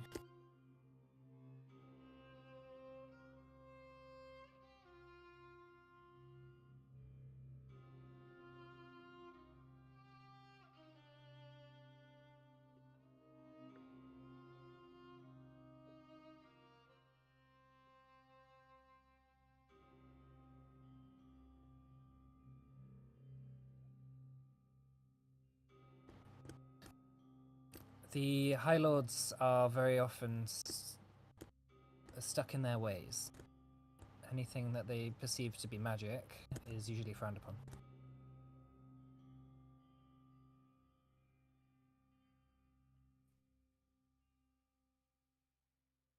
To an extent. They seem to be fine when it comes to hex weaves, however.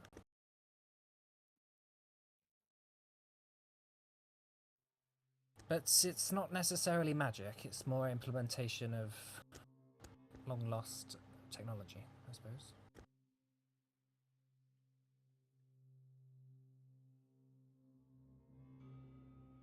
This continent used to be a lot more united in the Age of Gods.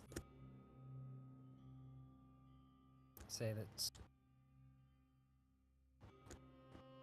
say that every elf lived like a king.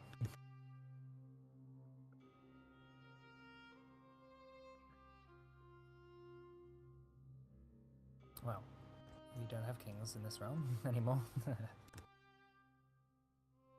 So I guess we don't know.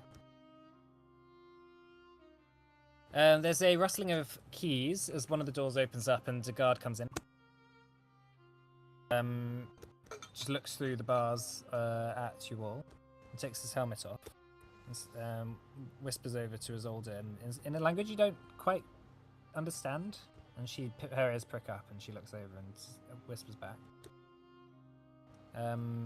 Isolde says, "Quick, get your things together. Let's go." The guard starts to unlock the door, and the door swings open, and Isolde says to the rest of you, apparently the guards are on a bit of a leave for 5 minutes. We should be able to get our stuff and leave. Don't make a fuss, and move quickly. I follow. The guard following behind her and him and Isolde are kind of just talking. They start talking in Elvish. She says, "I didn't know that you were stationed here." And he says, "I've been stationed all over the place. Just lucky, I suppose." She says, "Well, Savas is grateful for your kindness." He says, "I'm sure we'll see each other again soon." As he sort of opens up a cupboard, and you notice that it has all your things in it.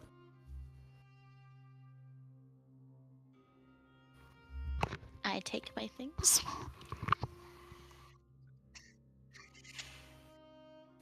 It depends what armor is.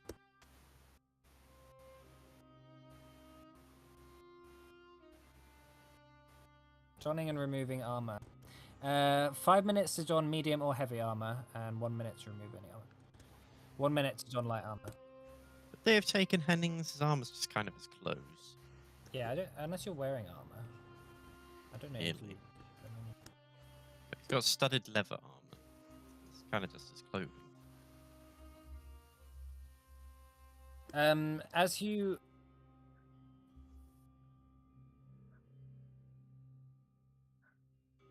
Yeah. yeah, you can. Well, I mean, you can stay longer here if you want. It just increases the potential risk of being caught. Why don't we just leave?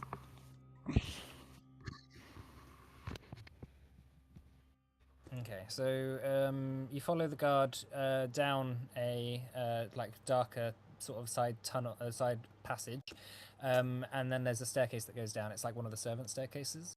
And he says to Isolde, "Go down there, take a right.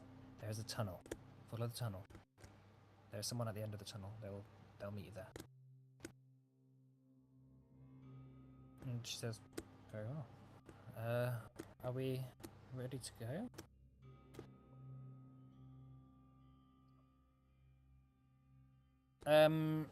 Henning, make me a perception check. Sort of, I was just standing back. Okay.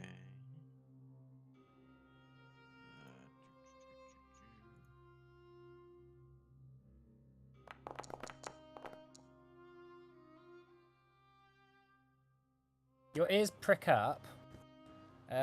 You feel like you hear movement coming from like down the corridor. There's people down the corridor. Hear them. A couple guards walk around the corner. Shit. Shit. Does everyone want to make a stealth check?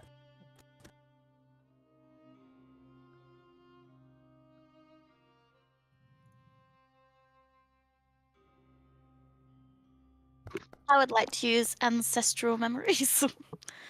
What does that do again? It makes, if you're not trained, it makes you trained.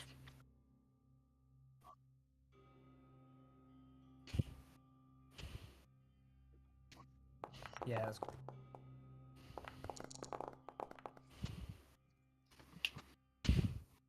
Okay.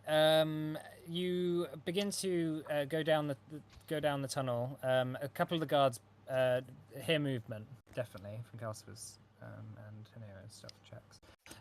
You hear one of them saying, "What's that over there?" And Isolde says, "Quick, move, let's go." So you're hustling on. The guard who was with Isolde stays behind, and you hear in Elvish a couple of them saying, "What's going on down there?" And he says, "It's just me. That's all. Not doing anything." As you continue on, go down. Yeah, yeah, down the stairs. And you come across as you to the right, you see like an old storage sort of basement that goes down, and then there's like a little tunnel that's sort of moved out the way. Like there's like a bookshelf that's sort of pushed out the way. There's a tunnel around the back of it. Through there then. Okay, so you're going to continue on. Right, so you continue on down the tunnel. Eventually, the door, there's some steps that lead up to an outside. It's sort of like maybe 50, 60 feet outside of the main keep.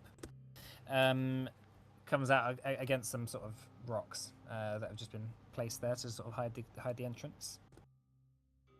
Isolde says, "This would be very useless in a siege." Or useful, I suppose. You notice that there's someone sat on one of the boulders in the distance. There is what seems to be an elf, sat cross-legged, wearing like quite graceful, flowing black robes, just sort of meditating, almost kind of like with an eye open. Sees you coming out of the tunnel.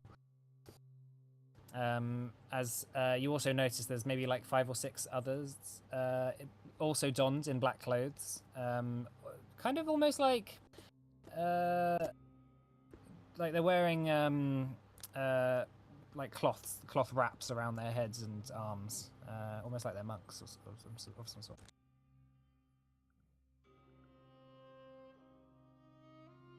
"Greetings," one of the elves says, in common. You hear. Hello.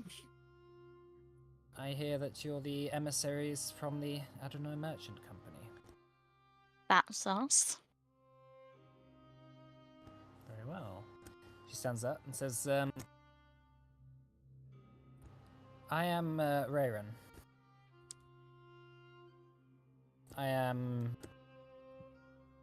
I've been sent on behalf of. Never mind.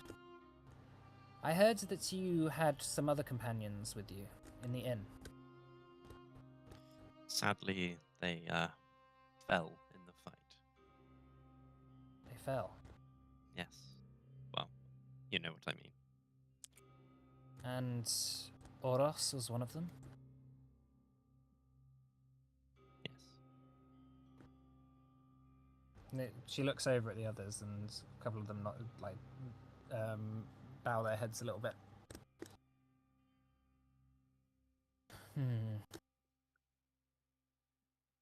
Well, if you want your freedom, I suppose you should come with me.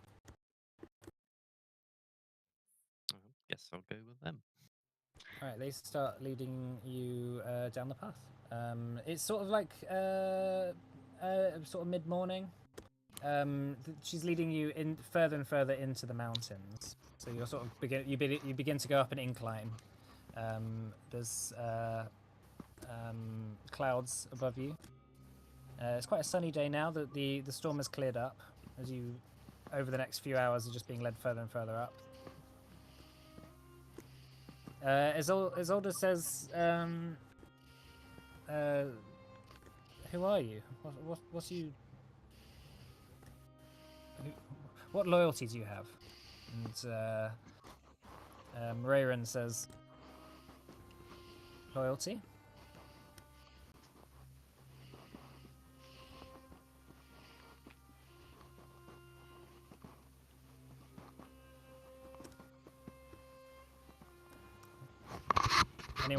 Anyone want to do anything, or is there anything particular?"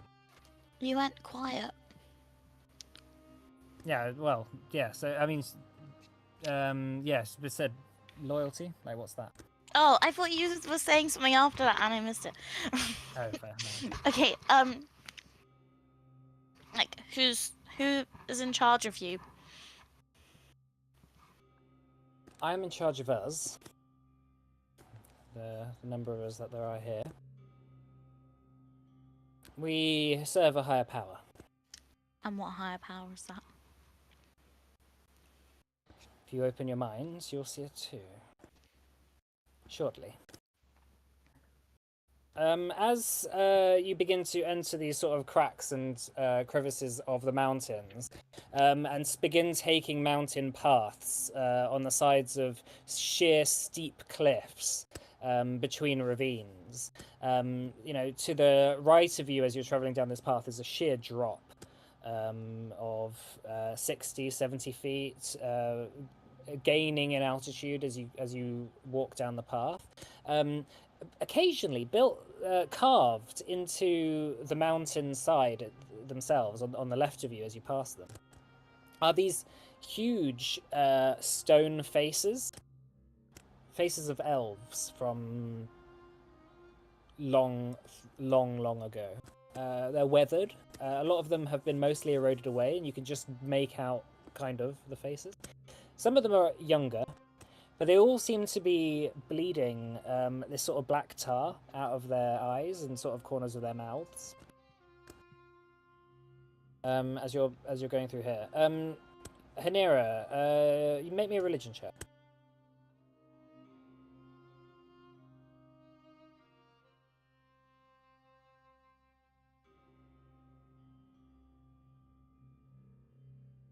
Sorry, my thing was up. Has it been over a minute since we did the stealth check? Oh yeah, it's been like Okay. a couple of hours now. Okay, that's one. 9. You've heard about these stone faces. You know that the mountains of Akate are covered in them, but you're not entirely. You didn't quite pay attention in that part of the history lessons. But you know that they have some sort of significance to the religion of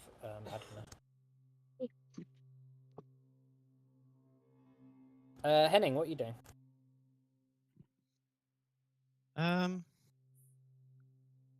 Or sort of where's Henning at the moment? I think Henning's just sort of thinking about what's gone on. Oh, actually, I suppose maybe he'll have a look at the shard to see if he can see them. Because he knows it connects. Does he know it's kind of connects to the gloom now? You know it connects to the gloom, but you don't have necessarily any reason to assume that they would have gone to the gloom. No. Well, You can have a look through it. yeah, he'll probably do that anyway. Has done that for a while, you know. As you look through the shard, it is a reflection of where you are effectively compared to the gloom. So as you look around, you see through the shard a very foggy, mountainous landscape filled with dead plants and vegetation. Occasionally, like multiple-legged, scurrying creatures that sort of flitter up the walls and kind of scare you a little bit. But then you sort of look back to reality and you see the path you're on, and as you're continuing through it, the people you're with are speaking, often speaking a language that you don't recognize. They don't seem to be speaking Elvish, and it's not the language that Isolde was speaking with the other person as well. What language is that you're speaking? Are you asking Rayron? Right, yeah. She says, "It is an ancient tongue, one of my ancestors." Interesting. I have not heard it before. Is it just to this area? We exist all across Adana.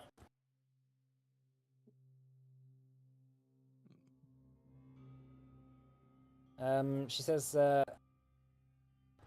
"It is not a language that many have heard of." No, I imagine not. It's very interesting. Although, it does make me wonder what you're saying. I understand. It is seen as rude. Unfortunately, my companions do not speak common as much as I do. I see. So please forgive their rudeness. That's understandable. She stops and as she passes one of these stone faces, and you notice that she sort of almost prostrates a little bit. She sort of bows and holds her chest as she walks past one. And then she turns over and walks alongside you again, Henning. And she says, there are words in my people's language to describe people that have your aura. My aura? Yes. How would you describe that aura? She says, translating it to common is difficult, but there is a word. What is that word?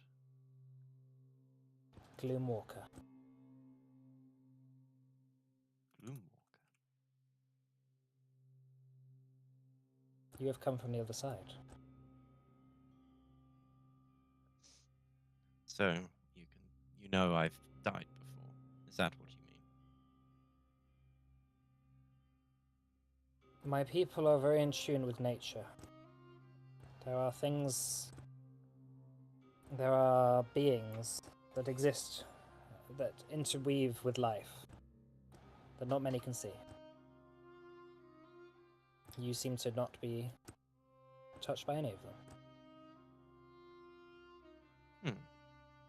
It's as if there is a chair walking amongst me, or something else dead.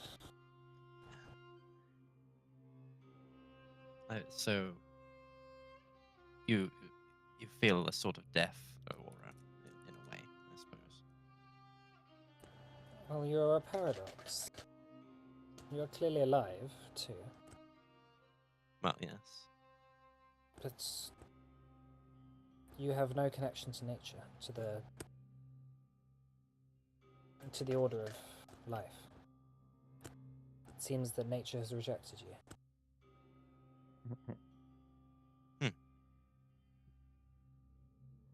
Well, that's certainly an interesting fort. Yes. Well, thank you for letting me know. The elders will want to speak to you when we arrive. Oh, I see. Well, that's fine. I have nothing to hide. Okay, we'll go back to the others. So you've been travelling now through the gloom for a day or so. I can't remember how time works in the gloom. Seems to work just as. Is it the same? Okay. Well, it's you can't quite tell. Like you can't quite tell how Like- long because there's no real day and night cycle. It's just No, all that's night. fine. But I mean, like, when we came out of the gloom last time, I can't remember if time had moved forward or not, relative to normal time. No, it hadn't moved on that much. Okay. Yep.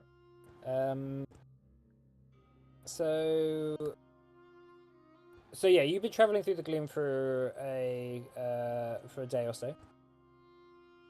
Cadell just ceaselessly marching forward. He hasn't really said much.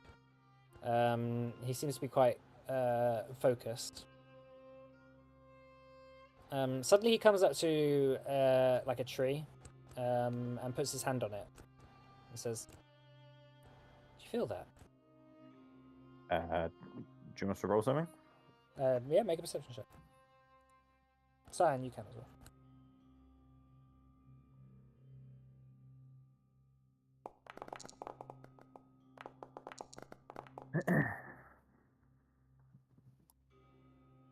All right. So Cascus, you put your hand on it, and you on the branches and on the bark. You don't quite know what he's talking about. Cyan, as you're like focusing and you really put your hand on it, you feel a slight like dun-dun, dun-dun, dun-dun, like a rhythm, like a thump coming from within it.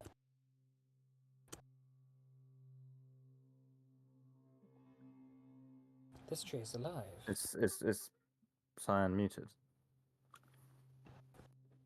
Oh yeah, he is. Oh, sorry. It's not like you to not react to a quip.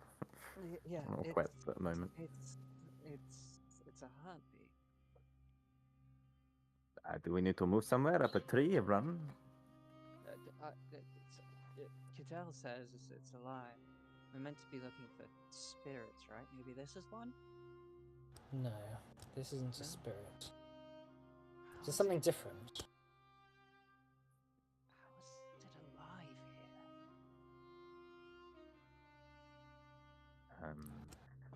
here? Well, Cadell starts just peeling the bark off it. has anybody ever told you are very strange? Well, Yes, people have said that. well, while you go you do this, I'm going to relieve myself. Just kind of turns around. Okay. You go off, find somewhere to pee. Yep. In a nearby bush. As you're peeing, on a little branch of like a bush nearby, there's like a little black insectoid creature that sort of like seems to be like half mammal, half spider. Sort of like front half squirrel, back half kind of spider. Sort of like just looking at you. I'm going to aim my flow at it. You pee on it. Make a unarmed attack. Sorry, I'm such a revolting creature. Unarmed. I'm not going to roll a thingy for it. That was pretty rubbish. 18. Yeah, you direct your flow to. It's quite a small creature. You direct your flow towards it. It just scuttles away. Yes, stay away. You just chuckle. As you go to fill your fly up, you turn around and you see there's a very large version of that creature just growling at you. Nice. The spider squirrel. Cascas. Cadell. Cascas for me. Cyan. Cadell. Cadell is a bit of a distance away, just sort of peeling bark out of it. The squirrel creature begins to growl and looks at you. Are you going to back off? Yeah. Yeah. I am. I'm gonna Okay. dart. You're going to start running. Yeah. It's going to start following you. He's going to run after you then. It's sort of making like it's like probably the size of like a kind of medium-sized bear. Front like- half large squirrel, back half sort of spider. Does it look like it's quite like good at climbing? Yeah. Okay, so no. Yeah, I guess just run. Okay, start running and through the trees. Scream loudly to try and attract the attention of the others, if possible, but probably not. Okay, Cadell is sort of peeling bark away. Cyan, you start to hear Cassius running and screaming as this like large, monstrous creature is following him. I pinch the bridge of my nose, and so I see this thing, right? Yeah.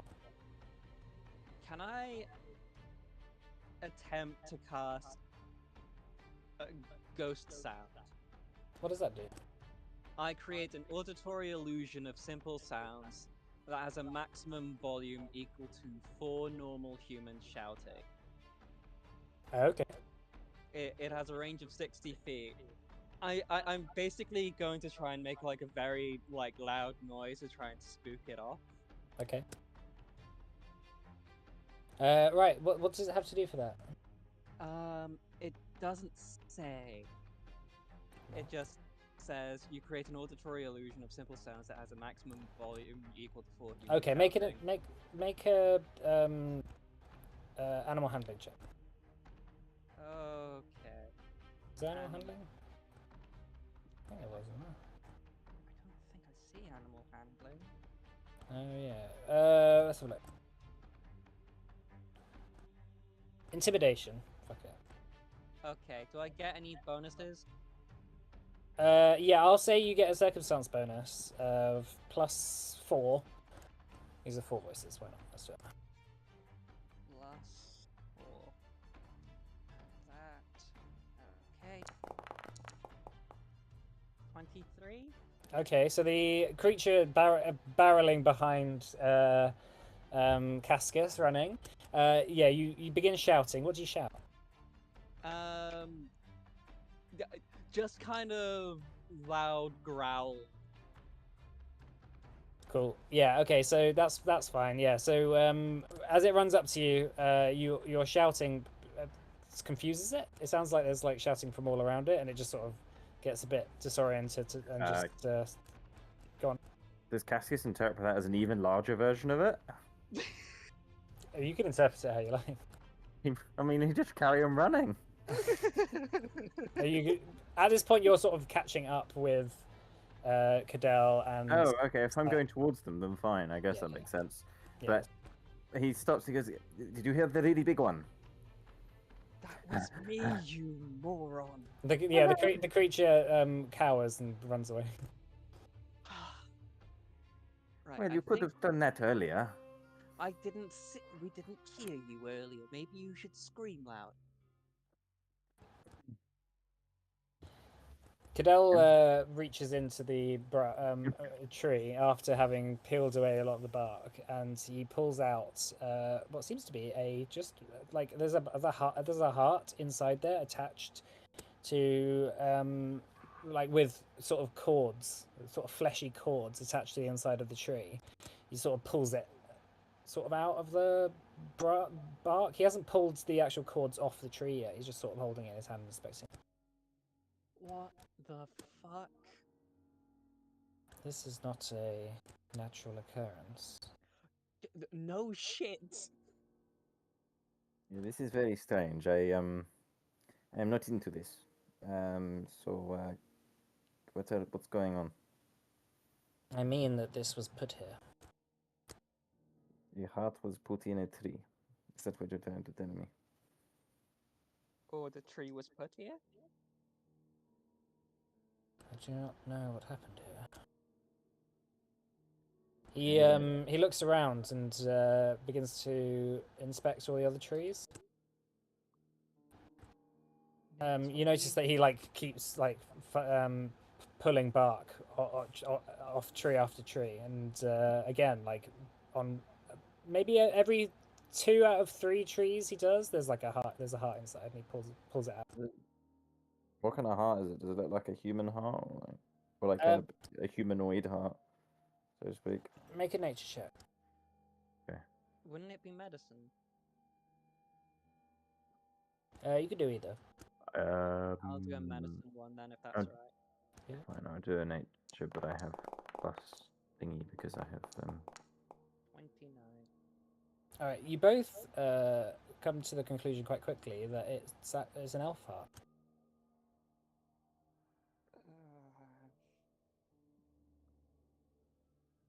Adele, Um, these are elf hearts.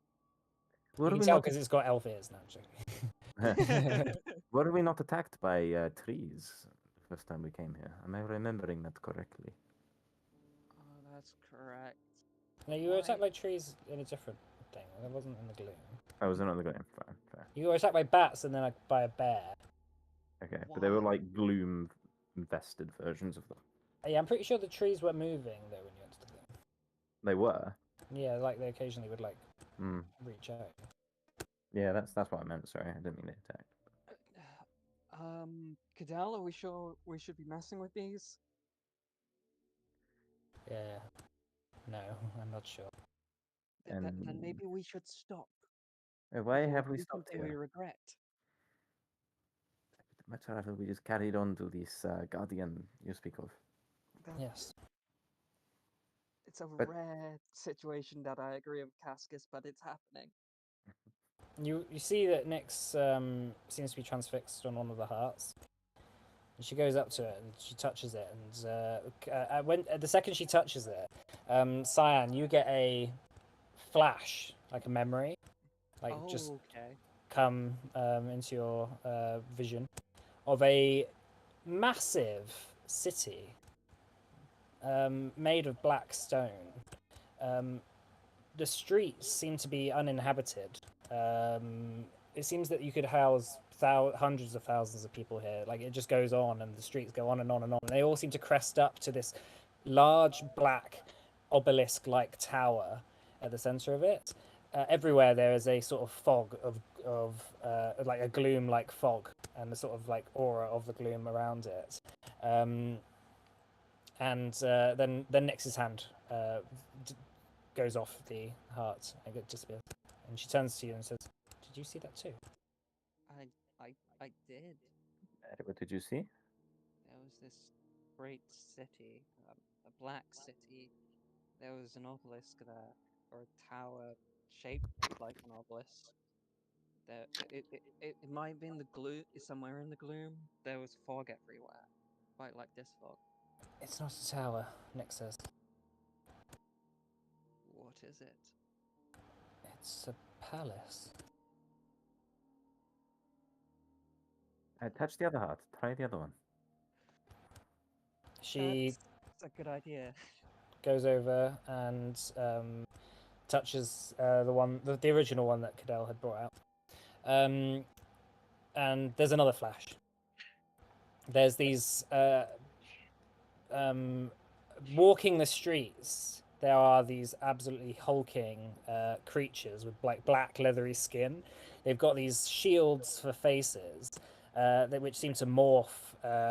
Like they seem to be made out of like almost copper, with like sort of gold inlays, and the actual design on them seems to be almost like these ancient hieroglyphs. See these angled sort of writing, but they all seem to be morphing and shifting into these sort of geometric patterns on the shield face itself. The creature is like hunched over and it's very skinny, but it's large. And they've got these sort of ribbons that sort of just like float coming from the back of their neck that just seems to float around them, almost like there's no gravity affecting them. There's in this vision, they're sort of going up, and they open up one of the doors to one of the houses, and all the ribbons shoot in, and you hear this sort of a bit of yelping and yelling, and then again, Nyx takes a hand off. Shield faces. Next, do you think you know anything about that, or?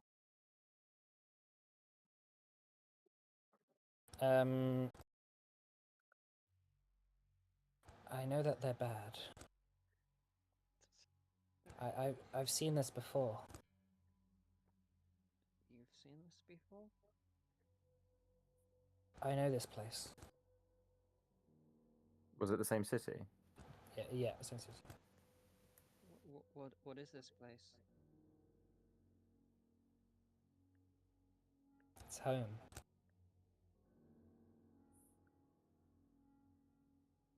Oh, Don't know why I know that. you're a gloomite. Is that the term? Cadell says, "That's interesting. I have spent a lot of time exploring the gloom. I've not come across any cities. Not like that. I've come across settlements, but they're all abandoned." Is that was that in the past? Your visions. I think so. It's the only thing that would make sense. I think these were visions of these people. Their Before hearts they- once belonged to. They died. Oh, that's a cheery thought. But why would they plant them here? I don't know. Maybe they're. So this place was built by Vandari, right? It was. That's the idea. It's a punishment, right? Right. Maybe they're like wardens or something, or some kind of. I don't know, enforcers.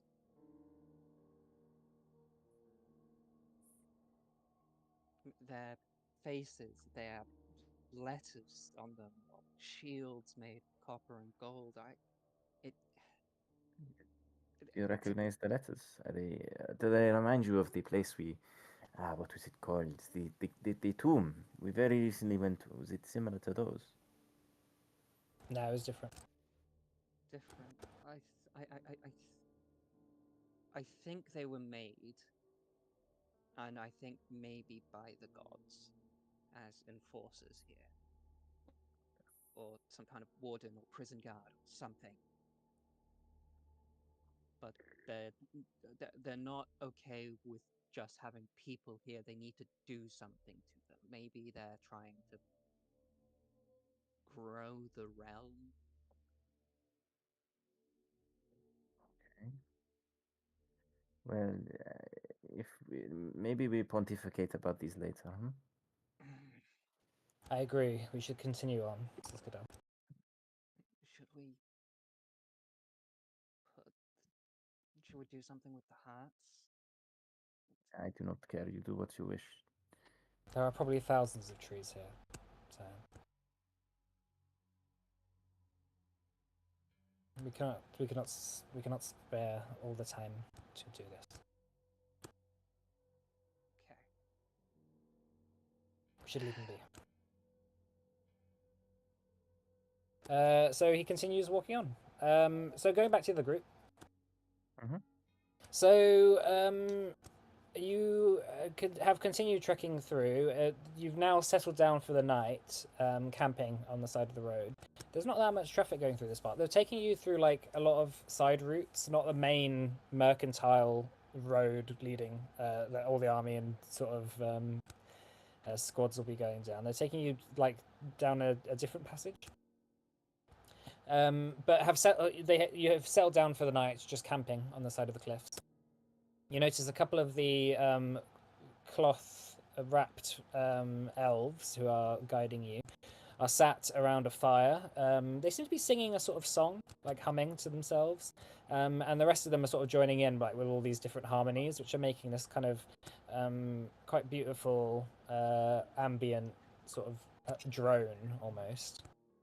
A bit playful.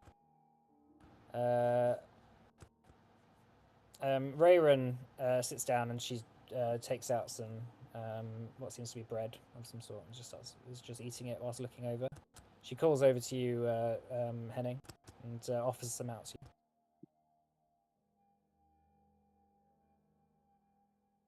Sorry, I was muted. Thank you. Is it hexweave bread? It doesn't seem to be. It seems to be just normal bread. Well, I think takes a bite of it. She says, So you do eat. Yes, I feel hunger. How did this happen to you?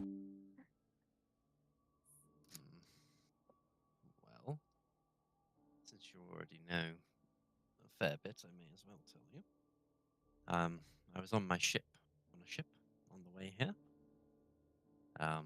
They decided that what I was paying them wasn't enough, and they were going to rob me and throw me overboard.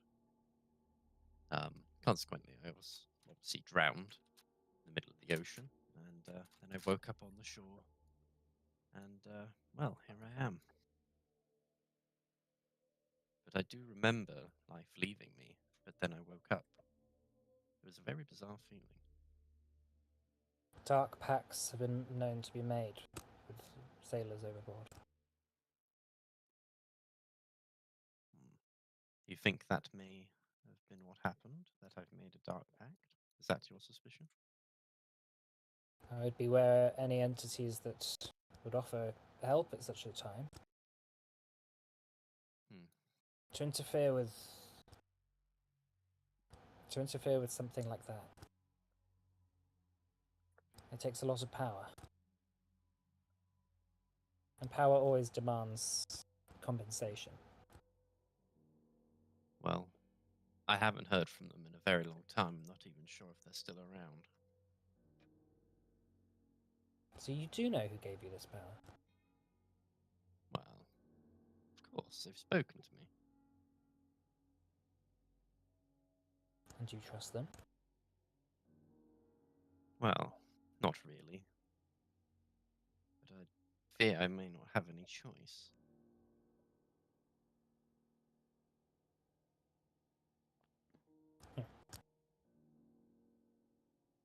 I'm sure there's something the elders can do for that too. Possibly. Like I said, they vanished a few weeks ago. And I've not heard from them ever since, no matter if I try to contact them, they don't appear.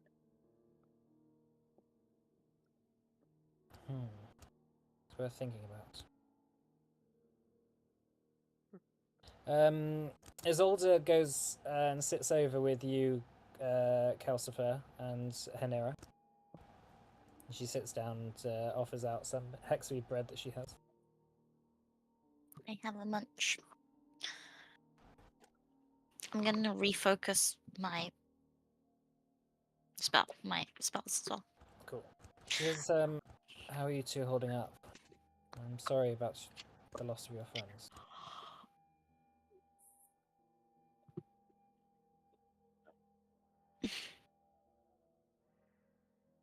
Uh,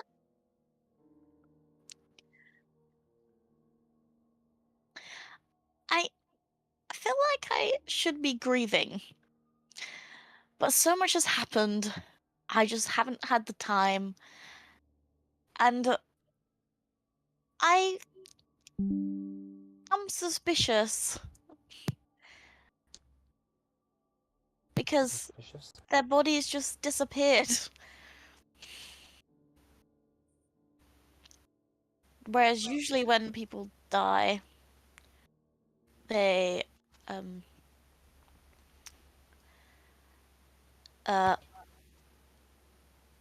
I can't think of the word. They can be reincarnated.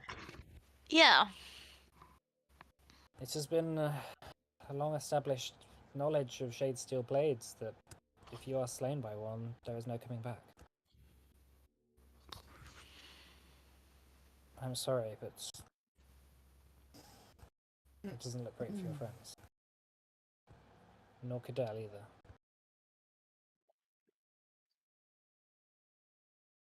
What about them? If they are slain with one?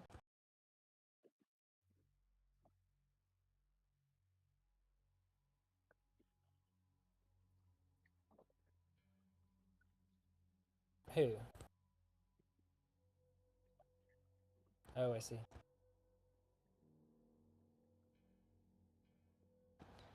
Yes, that is something that I'm not sure about.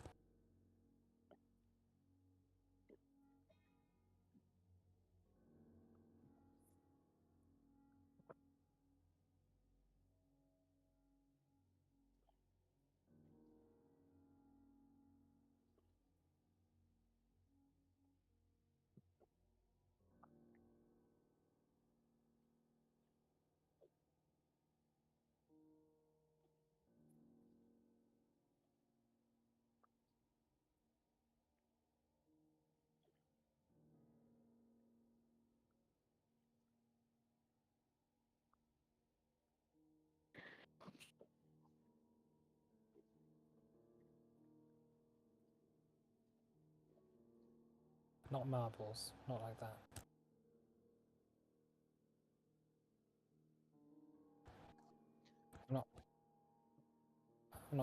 I'm not sure if you've ever seen someone slayed by a shade steel blade before. We.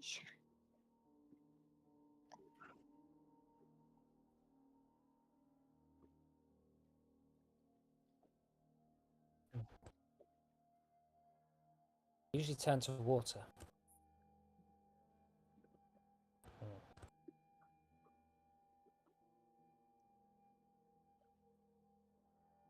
What's water?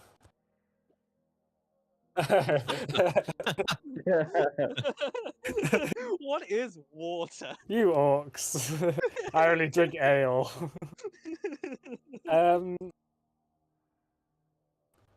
It is what elves were made from originally. They were that's what fashioned. Fandaren fashioned the original immortal elves from water.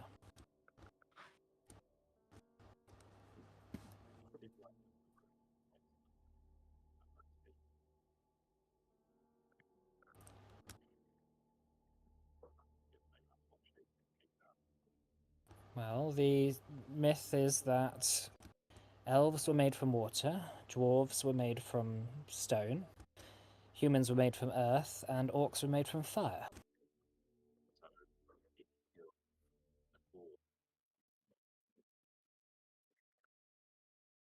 I have never seen it happen before. Fire.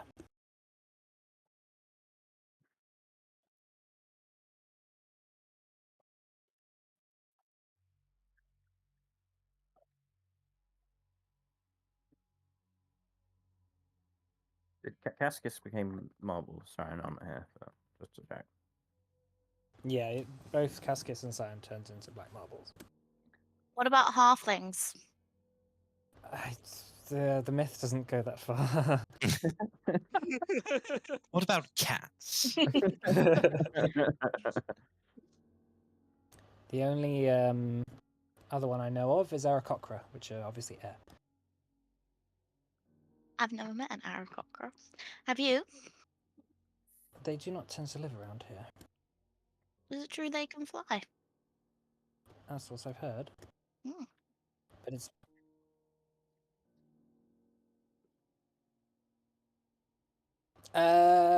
no, they tend to really only exist in their own little communities in like mostly Orthaid. So they tend to chill there. They don't tend to explore that much and travel that much, and they don't have that much connection to human society that they would then eventually have moved over here.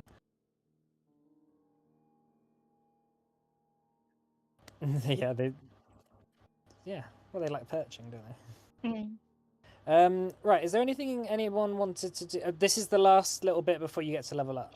So, is there anything like any last bits that anyone wanted to do on either side of the divide? Yeah, I wanted to. Oh, I'm sorry, I can't remember her name, but the one who rescued us, the woman. Rayron. I wanted to ask her how she knows Cyan. Yeah. Okay. Make me a diplomacy check. Okay.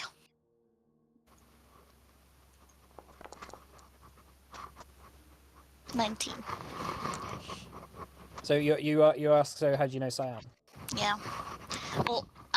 Well, I wouldn't use his actual name, but I can't pronounce it. Or else, thank you. I wrote it down. I didn't know Oh yeah. So there. how do you... Cool. She says, I do not know Cyan, but I do know someone who does.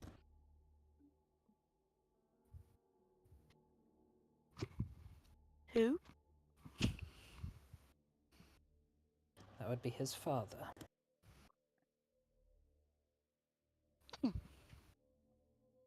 Are we going to meet him? You'll have to wait and see. Well, okay then. Right. Well, let's finish off there then, shall we, for the day? Ooh, All right. Thank We'll you. come. We'll come back. Yeah, we'll come back Yeah. next week. Yeah. Thanks for bearing with me. Bear with me for a little bit longer on the party splitting. It'll be worth it. I'm chill with pies, but I like it. Well, I know not everyone necessarily shares an opinion, but I'm fine with it. Yeah. It won't be for like the long term. So anyway, thanks for playing. So just remember to sort your character sheets out for next session. Alex, we've got to talk about that. That stuff, but that's cool. We can sort something out. Also, no, never mind. Oh, yeah, it can wait. Yeah.